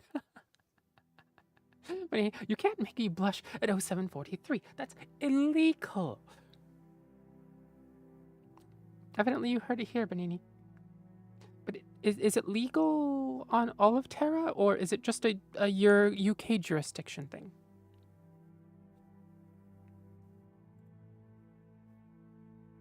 Or is it a British jurisdiction thing? EU jurisdiction? Hi, Wiffle. I know. Hi, Wiffle. Welcome. Oh no. That's a lot of oh dear. Welcome, Raiders. My name is Octavia Con Amore. I'm the succubard of this little library and lore mistress-ish. Oh, and in case you're not sure what a succubard is. Succubus. Bard. As a succubus, I have to get energy from people.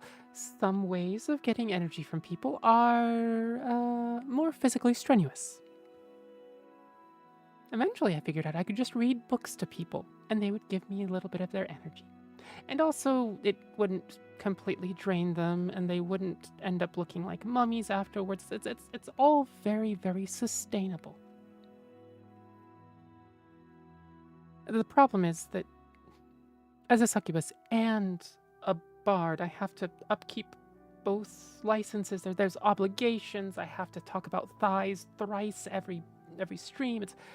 It's very complicated, but I do my best. Anyway, welcome. We read Elder Scrolls books here mostly. What were you up to, Wiffle? Hello. Wait, is this hello for the second time in 3 days? Benini, you live on the edge. Wait. Edge? Who's edging? Who's edging now? Wiffle, you played Liza P. Oh, so long I need to lay down. Oh dear. Get yourself something to sip. Get yourself something to munch. Get yourself a nice long hug. Maybe a stretch. Yeah, I think last stream I rated out to you too. I got to the DLC tonight even. Ooh. How deep into Liza P are you, play hours wise? Holly? Thighs? Yes. eyes. Aren't they wonderful?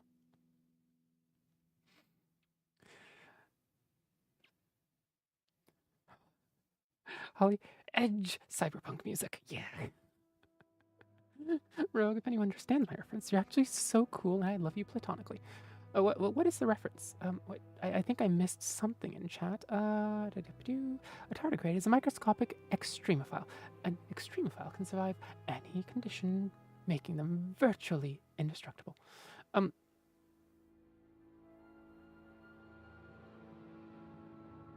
It's not a David Attenborough thing, is it? Rainy? Oh, and a response I thought of would be, well, you are activating the hole shifters. Be sure to leave the exit hatches open. Don't want to backfire in the cockpit. Don't want the coral to shoot out of the cockpit. Look, we were bathing in coral last night, the night before. There was a lot of coral everywhere. Couldn't get it off of anything. Even got in my brain, evidently. I have a voice in there now. The voice has a name, evidently. Well, I have played it to NG+2 before, but there's a new save, and I got pretty far into the game when it allowed me to access the DLC. I feel like I haven't gotten a great deal of the way through the DLC yet, though. We shall see. I'm stuck on the first real boss of the DLC. Ooh. Let me know when you add the whistle routine, by the way. Shall we do that right now? While I actually remember? Let's see. Point rewards. Add custom reward. Whistle song. That I know. Description? Whistle song.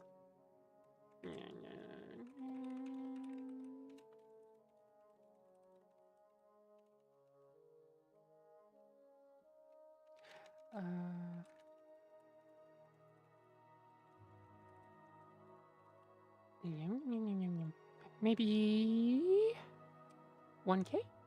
1K. Oops. It turns out putting 1K into the costs, it doesn't like it. You have to actually put 1000. Okay. Or shall we do 2? What do you think the cost of whistling a whole piece should be? Background color. That's a nice color. There we go.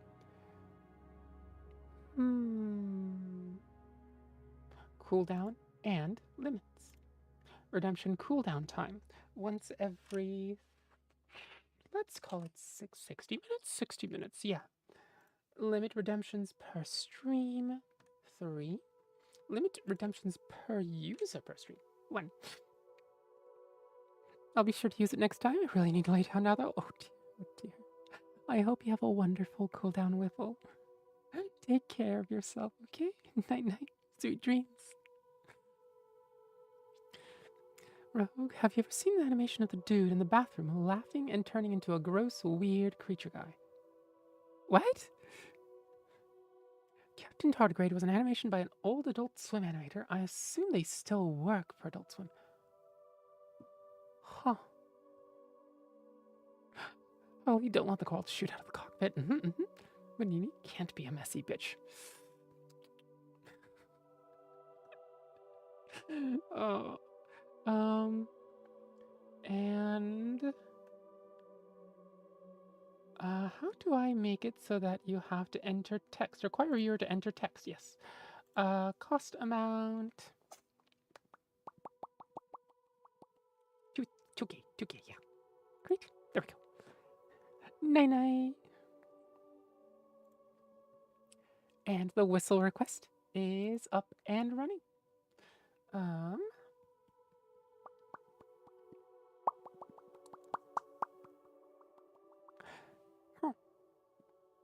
Okay. Let's see. So let's actually finally read on Morrowind here.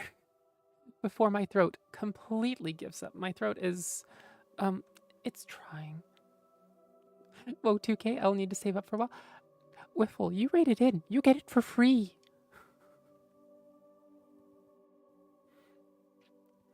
I just wanted it 2K because a lot of people have a lot of points around here.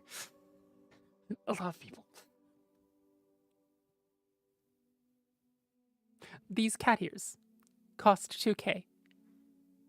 I think we've had about an hour in the last 15-ish hours where I haven't been a cat girl.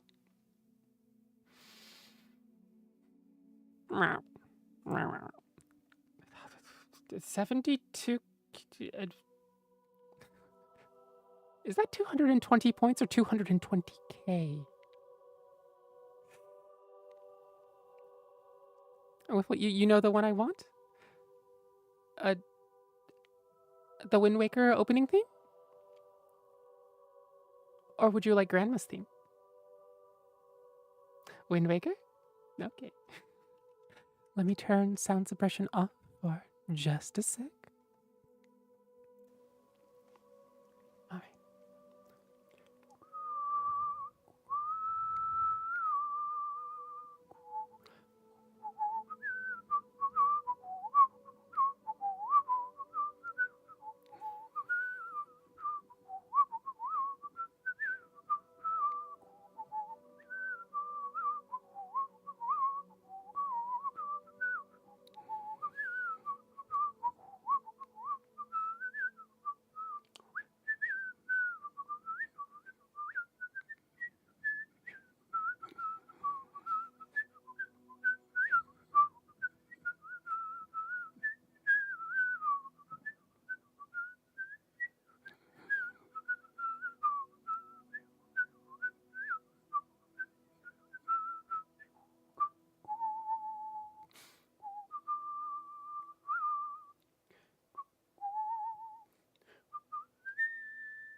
Hopefully you liked it.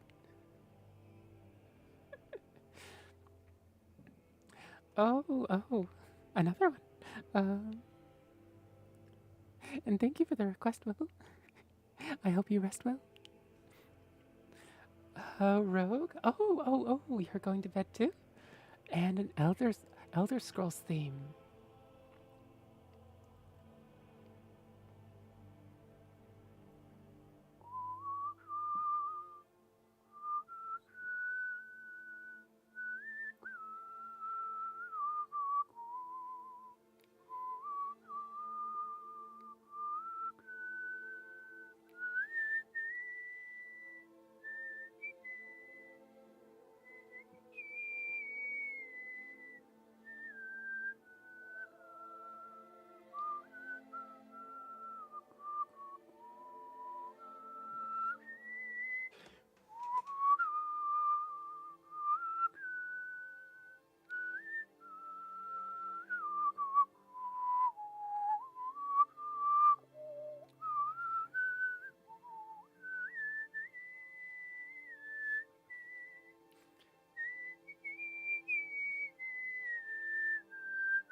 Hopefully you liked it.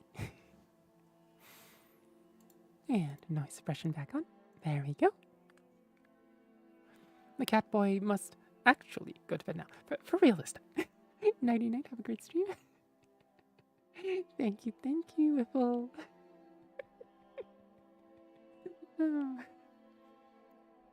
And night night, Rogue. Take care.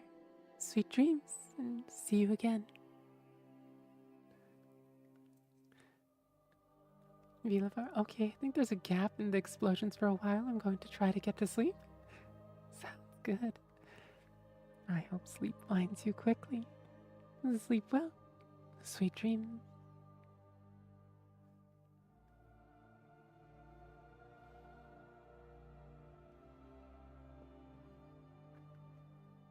Let's see. Let's see.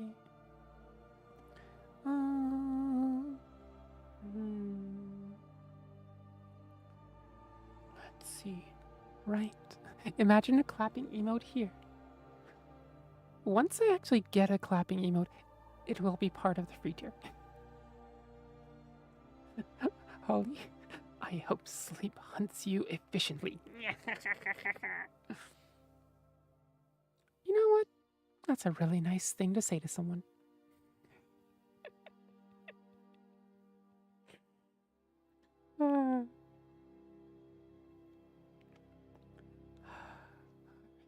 Let's see.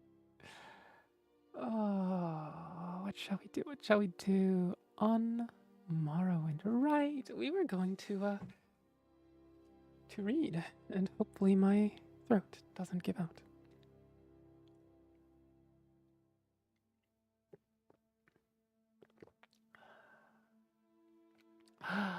Holly, I missed your arara. So here's making good on it. Making good on it? Yeah. Arara. Now I can do better than that. Arara. There we go. That's a little better.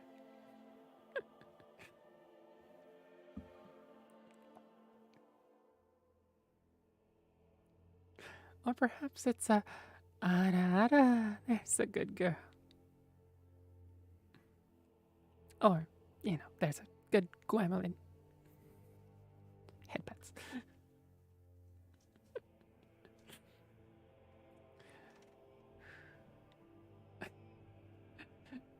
Bonini, over there taking notes in the corner? Or is that sitting in the front row in the splash zone taking notes? Now let's see.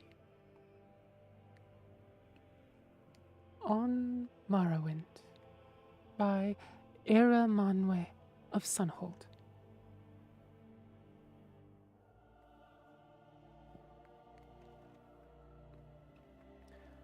After the conquest of Hammerfell, Imperial legions massed along the northeastern borders of Cyrodiil, and invasion fleets prepared in Skyrim. Initially, though the Imperial legions and navy were widely considered undefeatable, House Indoril and the Temple hierarchy proposed to resist to the death. Redoran and Dres stood by Indoril, with Telvanni remaining neutral. Hlaalu proposed accommodation. Contrived border incidents in Black Marsh ended inconclusively. But the swampy terrain did not favor Legion and Navy coordination. Against the legions massed west of Silgrad Tower and Kraganmoor, and the legions west of Blacklight and Cormorus View, Morrowind had pitifully small militias stiffened by small companies of Redoran mercenaries and elite units of house nobles and temple ordinators and armigers. Further complicating matters was the refusal of Indril, Dres, Hlaalu, and Telvanni to garrison the west borders. Indril and Dres proposed, rather than defend the western border, instead to withdraw to the interior and fight a guerrilla war. With Hlaalu advocating accommodation and Telvanni remaining neutral, Redoran therefore faced the prospect of standing alone against the Empire. The situation changed radically when Vivek appeared in person in Vivek City to announce his negotiation of a treaty with Emperor Tiber Septim, reorganizing Morrowind as a province of the Empire, but guaranteeing, quote, all rights of faith and self-government, close quote. A shocked temple hierarchy, which apparently had not been consulted, greeted the announcement with awkward silence. Indoril swore they would resist to the death, with the loyal support of Dres, while Redoran, grateful for a graceful excuse to avoid facing the legions unsupported, joined with Halalu in welcoming the agreement. Telvanni, seeing which way the wind blew, joined with Halalu and Redoran in supporting the treaty. Nothing is known of the circumstances of the personal meeting between Septim and Vivek, or where it took place. Holy treat-y? If you were closer, I would give you treats. I haven't figured out how to teleport treats over the stream yet.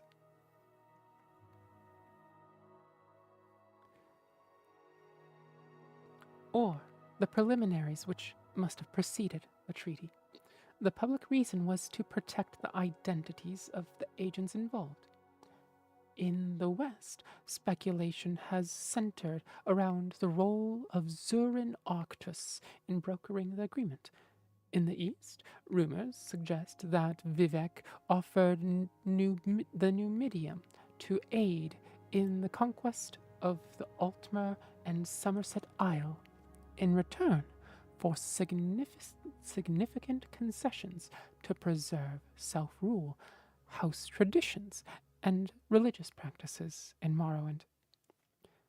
The Lord High Counselor of the Grand Council, an Indoril, refused to accept the treaty and refused to step down.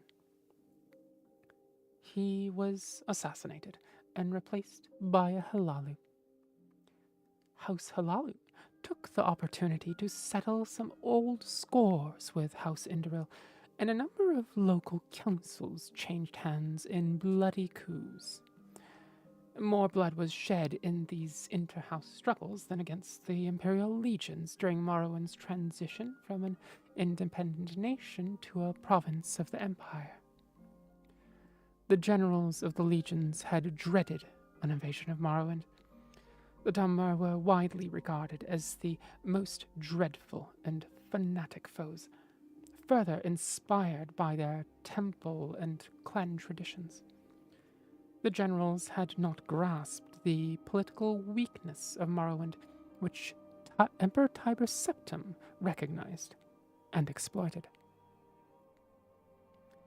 At the same time, given the tragic depopulation and destruction experienced by the other provinces conquered by Septim, and the swift and efficient assimilation of Morrowind into the imperial legal systems and economy, with relatively small impact on lower or upper classes of Morrowind's citizens, the tribunal also deserves some credit for recognizing the hopelessness of Morrowind's defense and the chance of gaining important concessions at the treaty table by being the first to offer peace.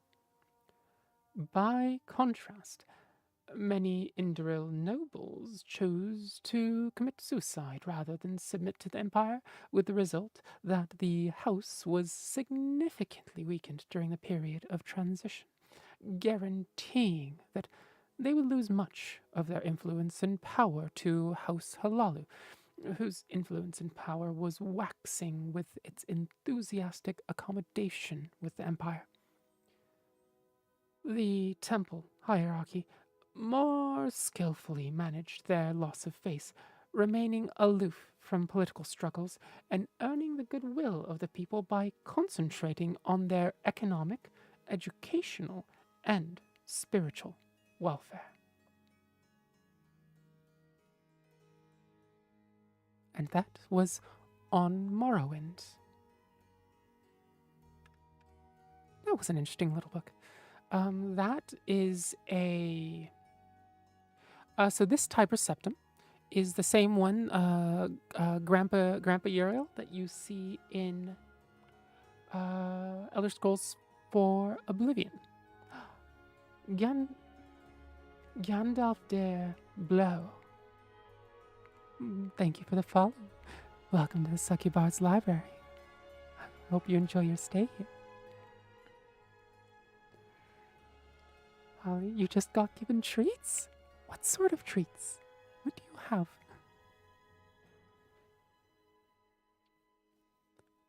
Benini, write that down, write that down. Splash, please? Oh dear, what shall we splash? Bakewell tart and Pringles. Pringles, nice. Oh, they're a little expensive for me. But a tart sounds wonderful. God, I haven't had proper baked goods in forever. Well, forever, I say. Really more 2.5 years, feels like. Back when I used to perform at a bakery every week or two. Every time. I could basically get as much as I wanted in terms of food. I didn't push it too much, but one of the things that I adored was a blueberry and cream tart. And God, it was good. So good. Well, the UK is incredible for baked stuff. So is Japan. Japanese bakeries are... Gods. Just incredible. And they're basically... They're at least in every single train station. And also everywhere in town. So it's like, ugh. Nini, look at me. I live in a big city, so we have good food here. I live in a big city. I just can't get to the food. Sorry, not wah.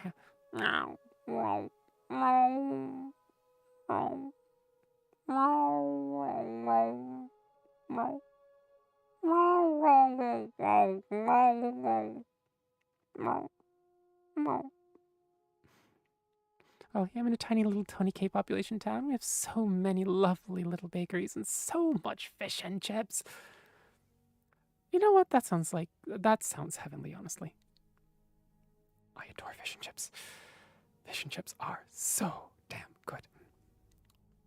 But there are a lot of places in the US that have basically only fast food. Gods, that sounds like hell.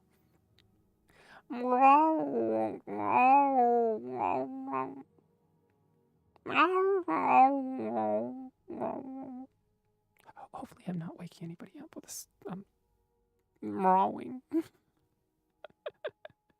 Chips for everyone! Oh, okay, can you teleport some chips over, Holly? Oh, that sounds so good for dinner. Sounds so good. God, so the people that raided in today must be like just absolutely scratching their heads going, hey, I thought she was a succubus. Why is she like yowling like a cat in heat? Wait, no, that makes sense. That makes sense.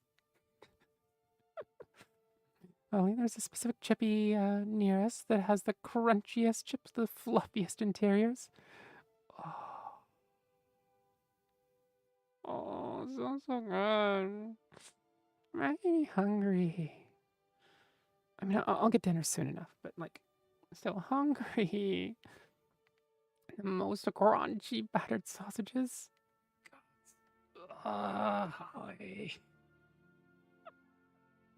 Making me hungry. And rather envious that you're able to actually get those things. Because I can't.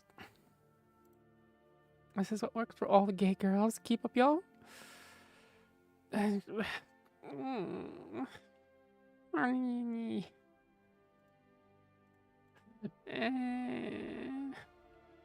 Food.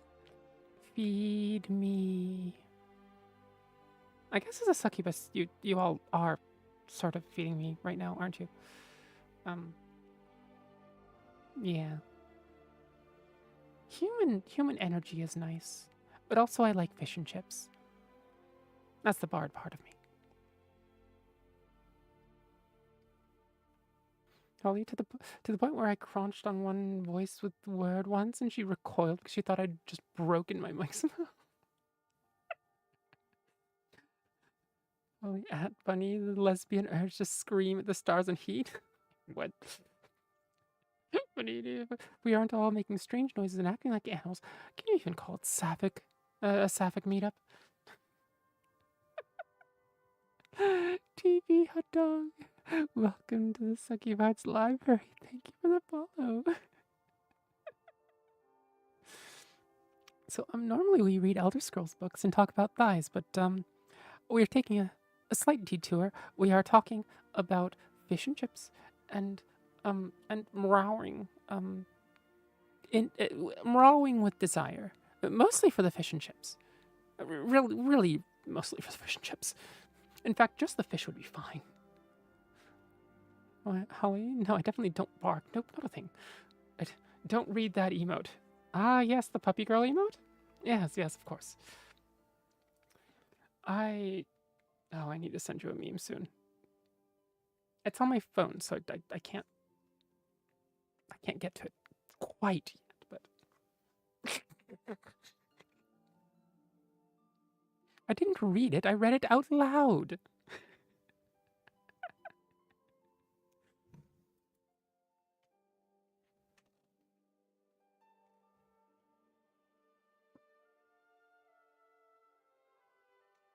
Angie Holly?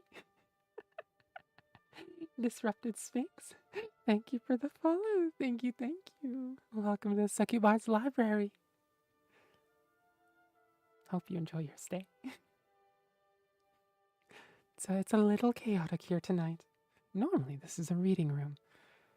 Tonight it's been interesting. We've talked about a lot of things. But we did get through the quota for thighs. And I think we also added some chokers and necklaces. God, we are all hopelessly gay, aren't we? Yeah, Benini, that's sort of how it works. Holly, I mean, have you seen women? Yes, I have, Holly. That's why I'm so hopelessly gay. Darn those women.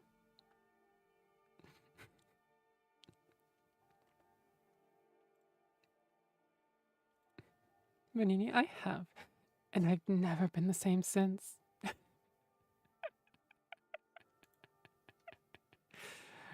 You know, fair though. Absolutely fair.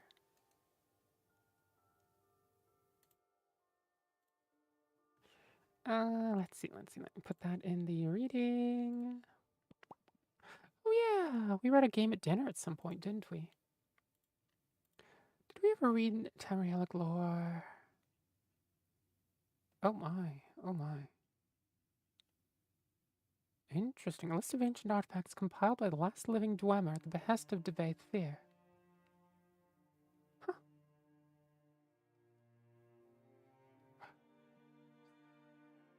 I might have to read this one day.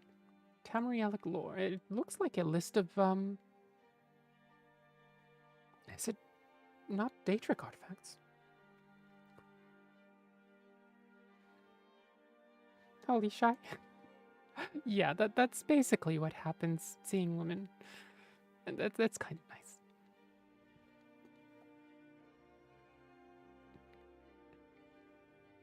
Now let's see. Oh, I suppose before I forget, if you want to follow me on Blue Sky, I'm there. If you want to follow me on Fetty and Mastodon, that's my main account where more of my personality comes through. We have a Discord. which is... Womp. There's the invite. We talk about all sorts of things, but a lot of Elder Scrolls, a lot of geekery. Not as many cats as I would like, but enough. And cat feed. Also, I've got a coffee and a Patreon if you like to support that way. And a YouTube, which is also in the profile. If you want to hear individual books read out at, whenever you want to, they're over on the YouTube. If you want actual audio files, all the Coffee and Patreon supporters get access to all of those. In MP3 and FLAC. In voice only and voice and music mode. So, whichever one you like.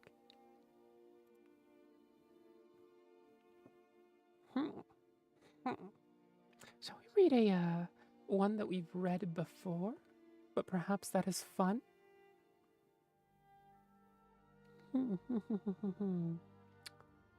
Perhaps an accounting of the Elder Scrolls? The Warp in the West is a little too long. Renini, go check it out.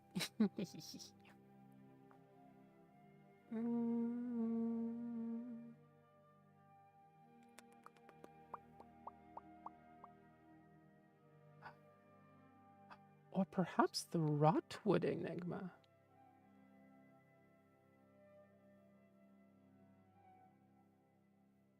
My eye is going to the lusty Argonian maid and the sultry Argonian bard, but I'm resisting the urge. The Rotwood Enigma. We never knew where he came from. He showed up during our assault on the Rotwood Butchers, a nasty group that had taken to terrorizing travelers a couple days out of Evermore. We found their hideout, but were caught off guard when more were inside than we expected. There must have been an entrance we didn't see. They had us pinned, trapped in the filthy caves they had claimed, when, out of nowhere, he came clanking down the hall, covered head to toe in shining plate and cleaving bandits in half with every swing. The tide turned. One after another, Rotwood scoundrels fell to his blade until none were left.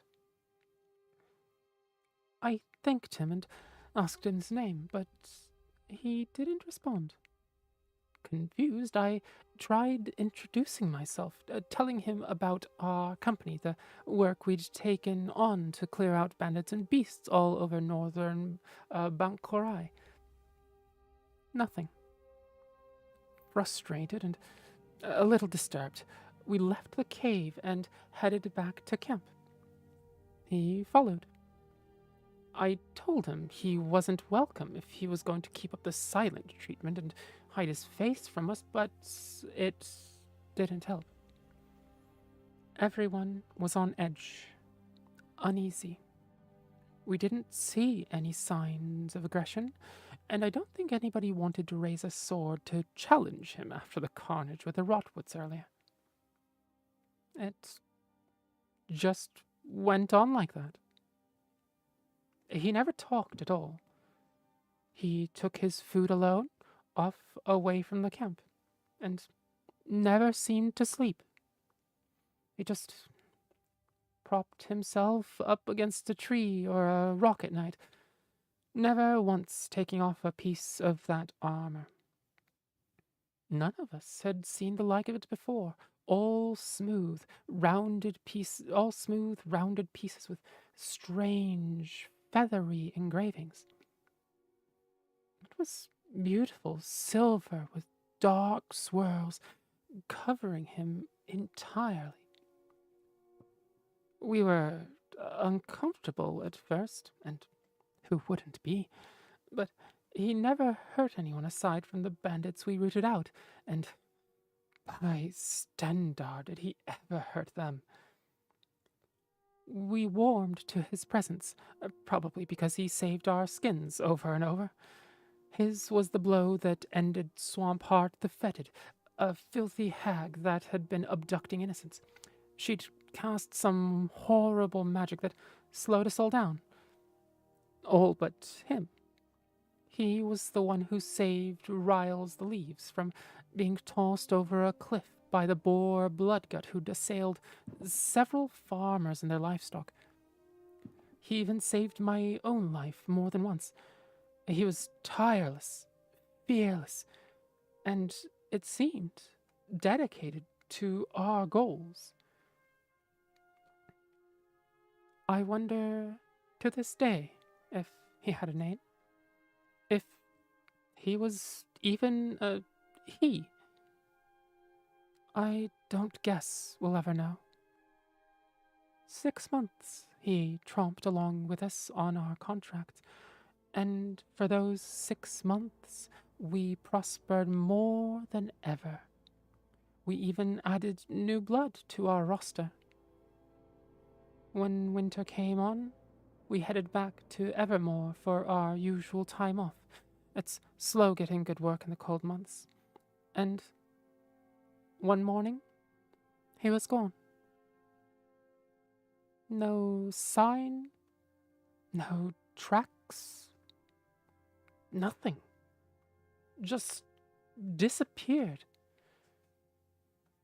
No one I've spoken to has ever heard of him or anything like him, and I get a lot of funny looks when I tell the tale. No matter. Wherever he is, I hope he's doing well and carrying on the good work.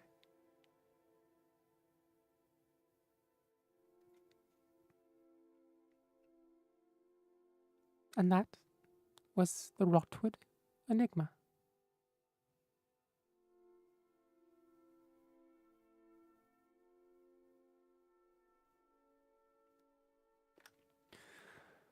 And perhaps we'll leave it there, shall we? We've, normally I hard cap these reading streams at 3 hours, but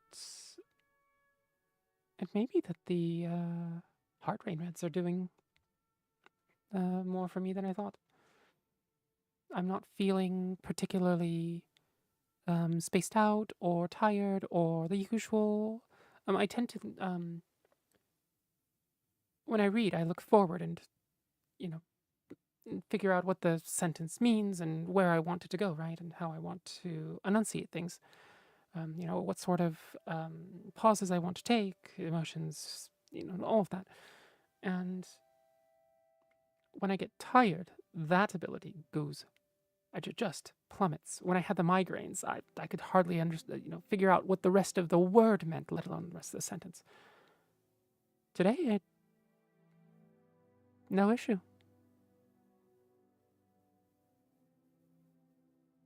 So yeah. Anyway.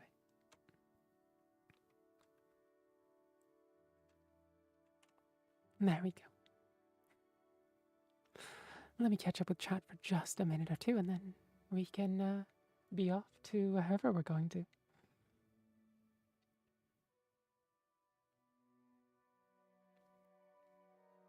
I'll go check out the Discord. Discord. I'll attempt to do a dramatic reading of that one Subnautica log about 2 people playing a VR simulator. Found a log, me when forest. Absolute Gwemlin. Comes along, helps you beat Elden Ring bosses, says nothing, leaves. Bonini, the one straight guy who's actually an ally and comes with the gays to the gay bar. Okay, but that's so true. Holly, straight guys like being hit on by gay guys too, change my mind?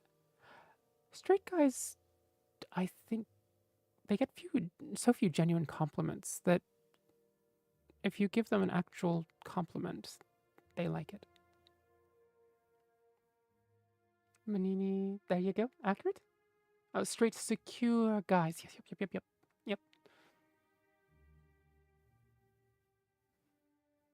Ooh, yay. That's great. And the fact that you're capable of reading slowly and coherently is something I'm very jealous of, because I read like someone put an Ethernet cable in my brain and dumped the Library of Alexandria into my vocal cords. I speak faster than the speed of light. Honestly, though, your enunciation is just fine, Holly. Like, I listening to your streams, there's no real difficulty with understanding anything. That's just because I'm British. Well, you know, you take advantages where you can take them. Evidently, that excludes you from, having an ara ara redeem. But on the other side, you have decent enunciation. So, give and take, Or you can be like me and be able to do multiple various accents and then take a little bit from everything and sound like an Asian American that has certain pronunciations that you just can't place. And then I'll get the Irish accent going. And once we learn that we'll see what we can pick from that too. Excludes me from being counted as human. By golly, can I make American girls' brains spin? Yeah. Look, British, Scottish, and Irish accents are, and Welsh too, I suppose. Those accents, on the whole, absolutely sexy. Wonderful to listen to. In fact, I think generally when I go to sleep, I probably prefer that set of accents compared to a more USian dialect or Canadian dialect or an Aussie dialect. And those all have their, or Kiwi dialect. Those all have their upsides. But for being calming and easy to listen to, but also clearly understandable. It's, yeah. British, Welsh, Irish, Scottish. On the whole, most of the accents. There's some Scottish accents that are... you need subtitles, right?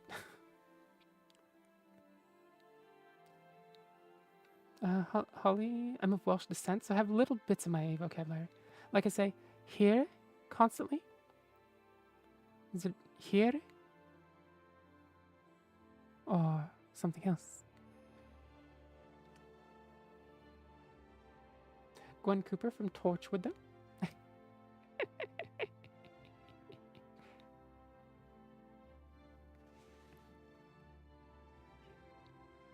Here? As in here, but here. Here? It's more accurate here. What's the Y sound in there? Huh. That's kind of curious. Okay, let's see. Shall we figure out who we want to raid out to? Pardon me. Let me get a tab open here.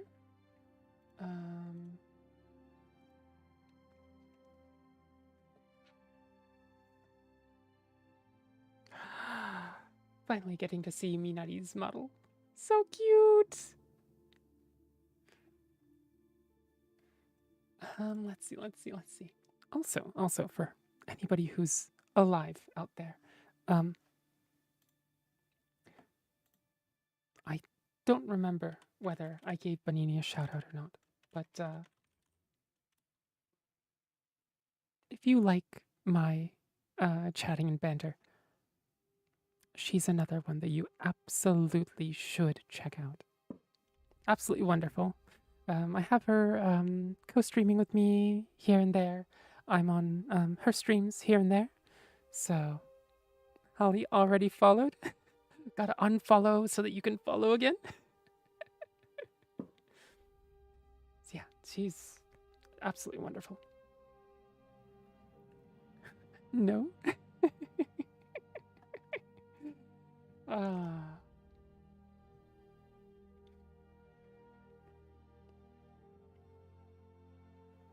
Oh dear, we have damn near nobody.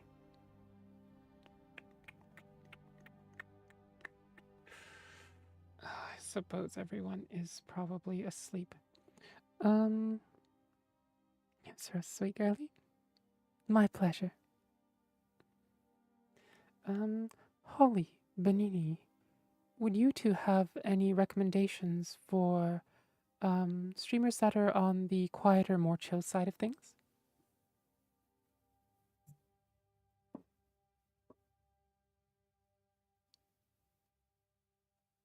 Hi, Starwind. Hi, I didn't realize you streamed so early in the morning.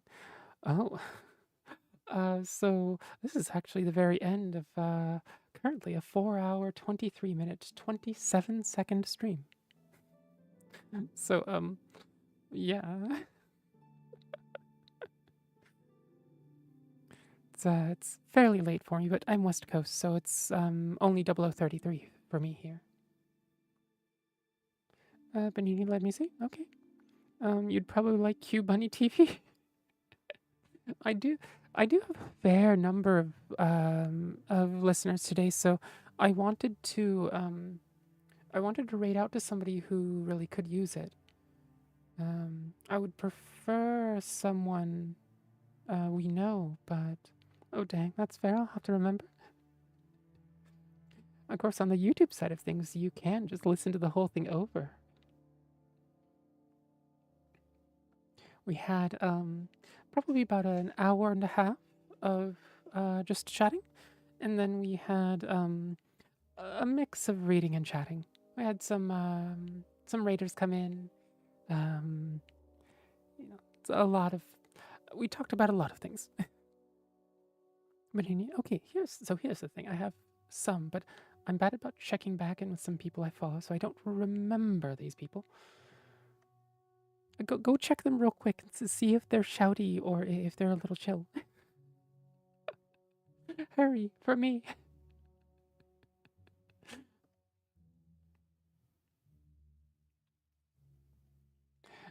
So I guess we're here for just a little bit longer.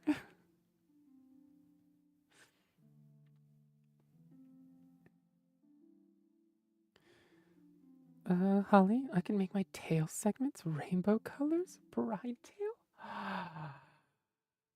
or lesbian colors tail. Starvin, that's true, but I'd like to support you while you're streaming as well. And of course, I'll watch the VOD when you're done. Your streams always relax me. Oh, thank you, thank you. It is nice to have you live and, chatting. It's, like, it's one thing to just read or play a game and just, react to the game, right? Just talk to myself, and I can do that somewhat. But actually having all of you in chat is what makes streaming, well, streaming. And also probably what keeps me sane. I mean, playing. So the last 2 days, I don't do the gaming streams on YouTube for fear of the algorithm. But on Twitch, I was doing Armored Core 5 hours 5 hours each the last 2 days. And very, very slight spoilers. There's a voice in my head now. Her name is Eire. And yeah. So I may be going slightly bonkers. But it's because of Armored Core. Okay, so no, they don't seem to be. I'll send you a link. They don't seem to be shouty. As in we can read to them? Or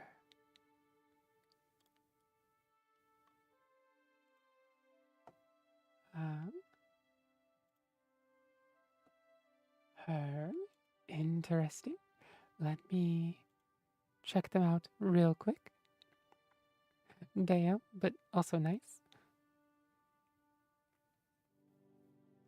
She's a nice voice. Sleepy person playing a chill game. Aww.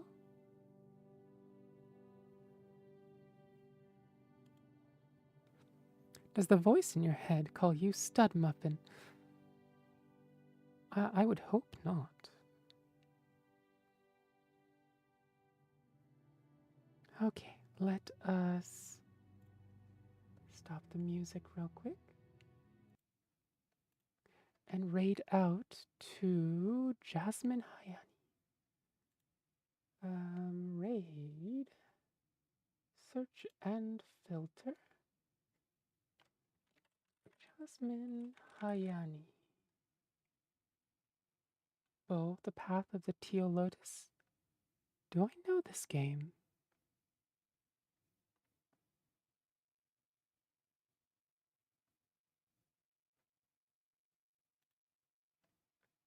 Let's see, let's start the raid. Thank you all for being here for so long. And thank you for the stream, of course. It's my pleasure. Hopefully you all were able to relax a bit. I know it's stressful for a lot of people today. Oh, thank you for the emotes. Just a whole dumping of emotes on my head. Oh, okay. So, oh, we can raid out now. And yeah, it's just in case, the Discord is in my About section, social media's there. If you want to support me on Coffee and what's its face, Patreon, it's over there as well. So yeah, hopefully, oh, what in the heck's happened with my bot?